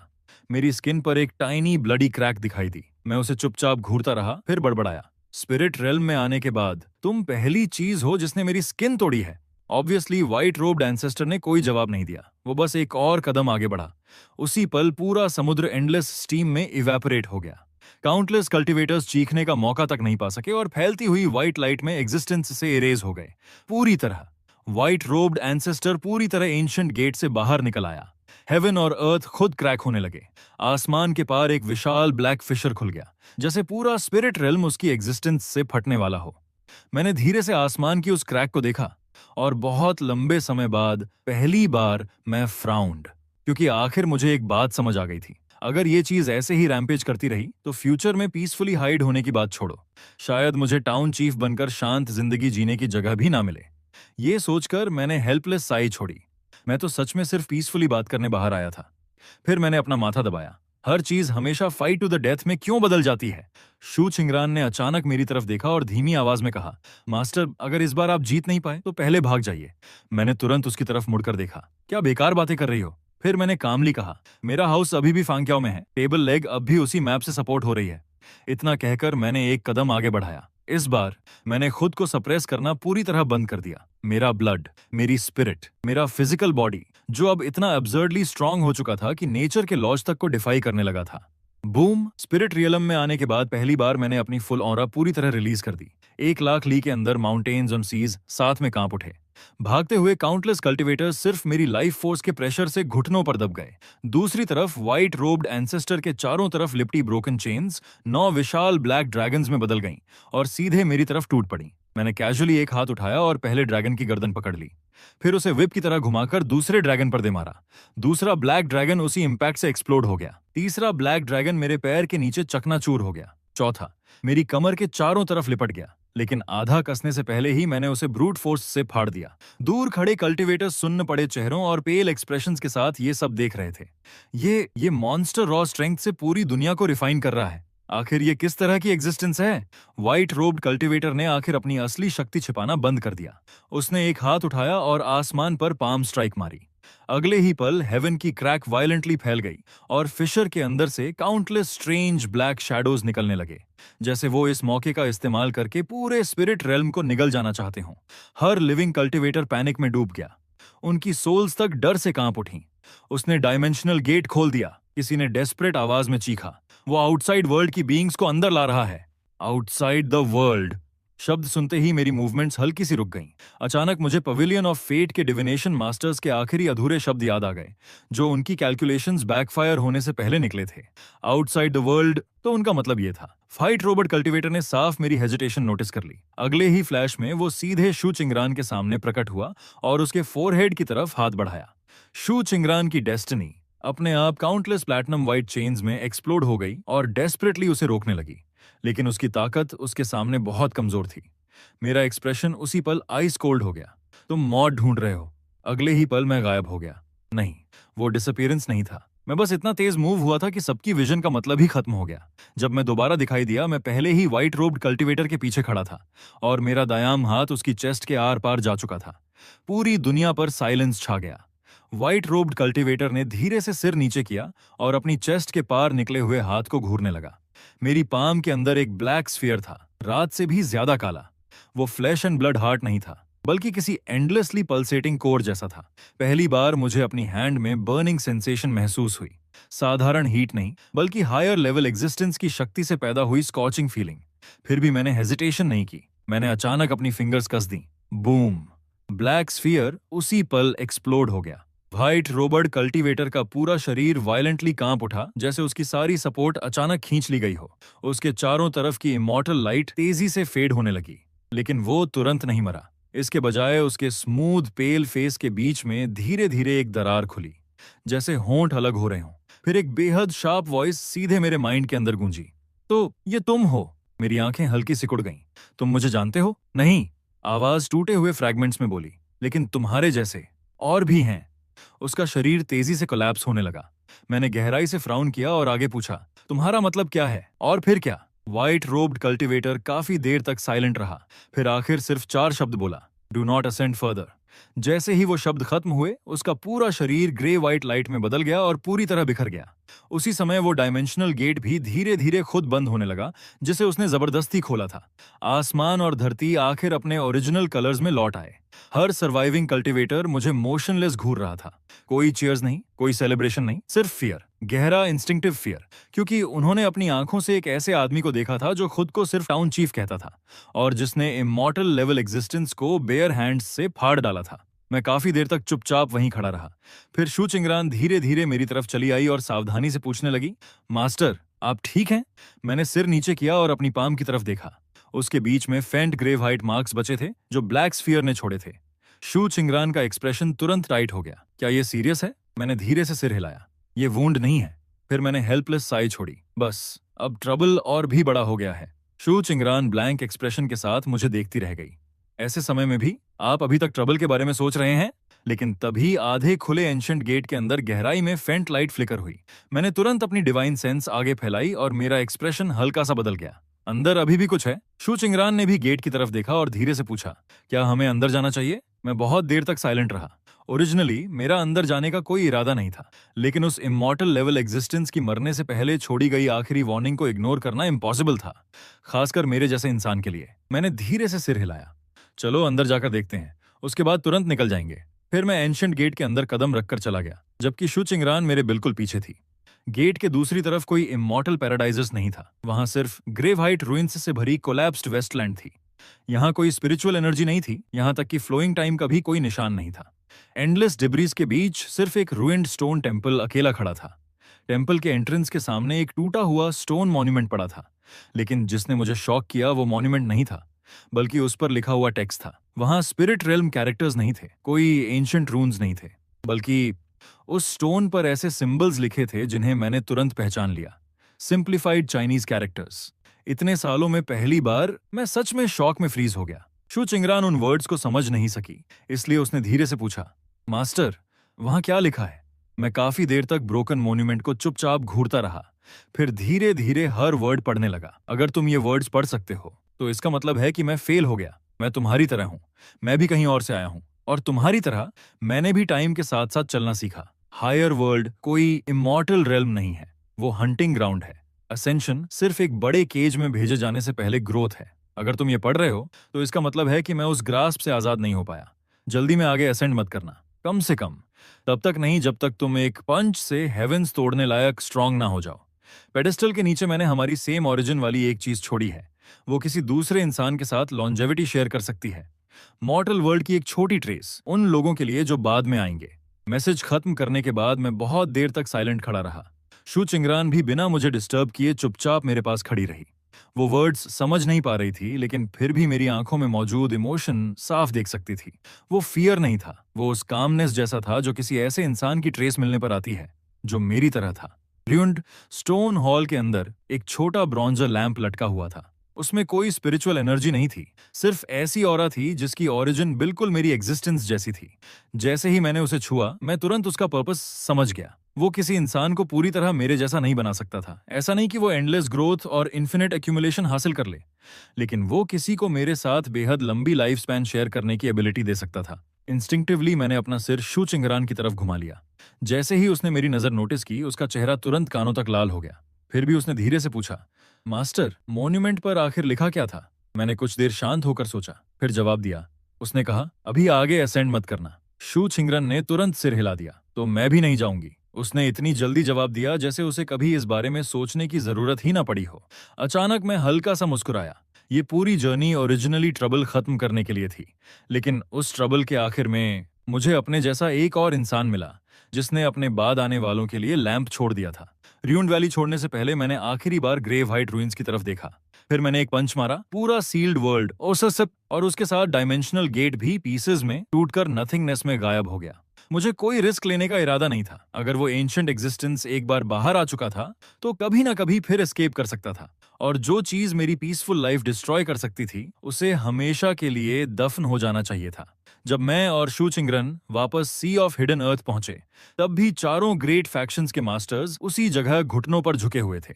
उनमें से किसी की हिम्मत तक नहीं हुई सिर उठाने की। ऑनेस्टली मुझे उनसे ज्यादा कुछ कहना भी नहीं था। मैंने बस एक सेंटेंस छोड़ा और शु चिंगरान के साथ मुड़कर चल दिया।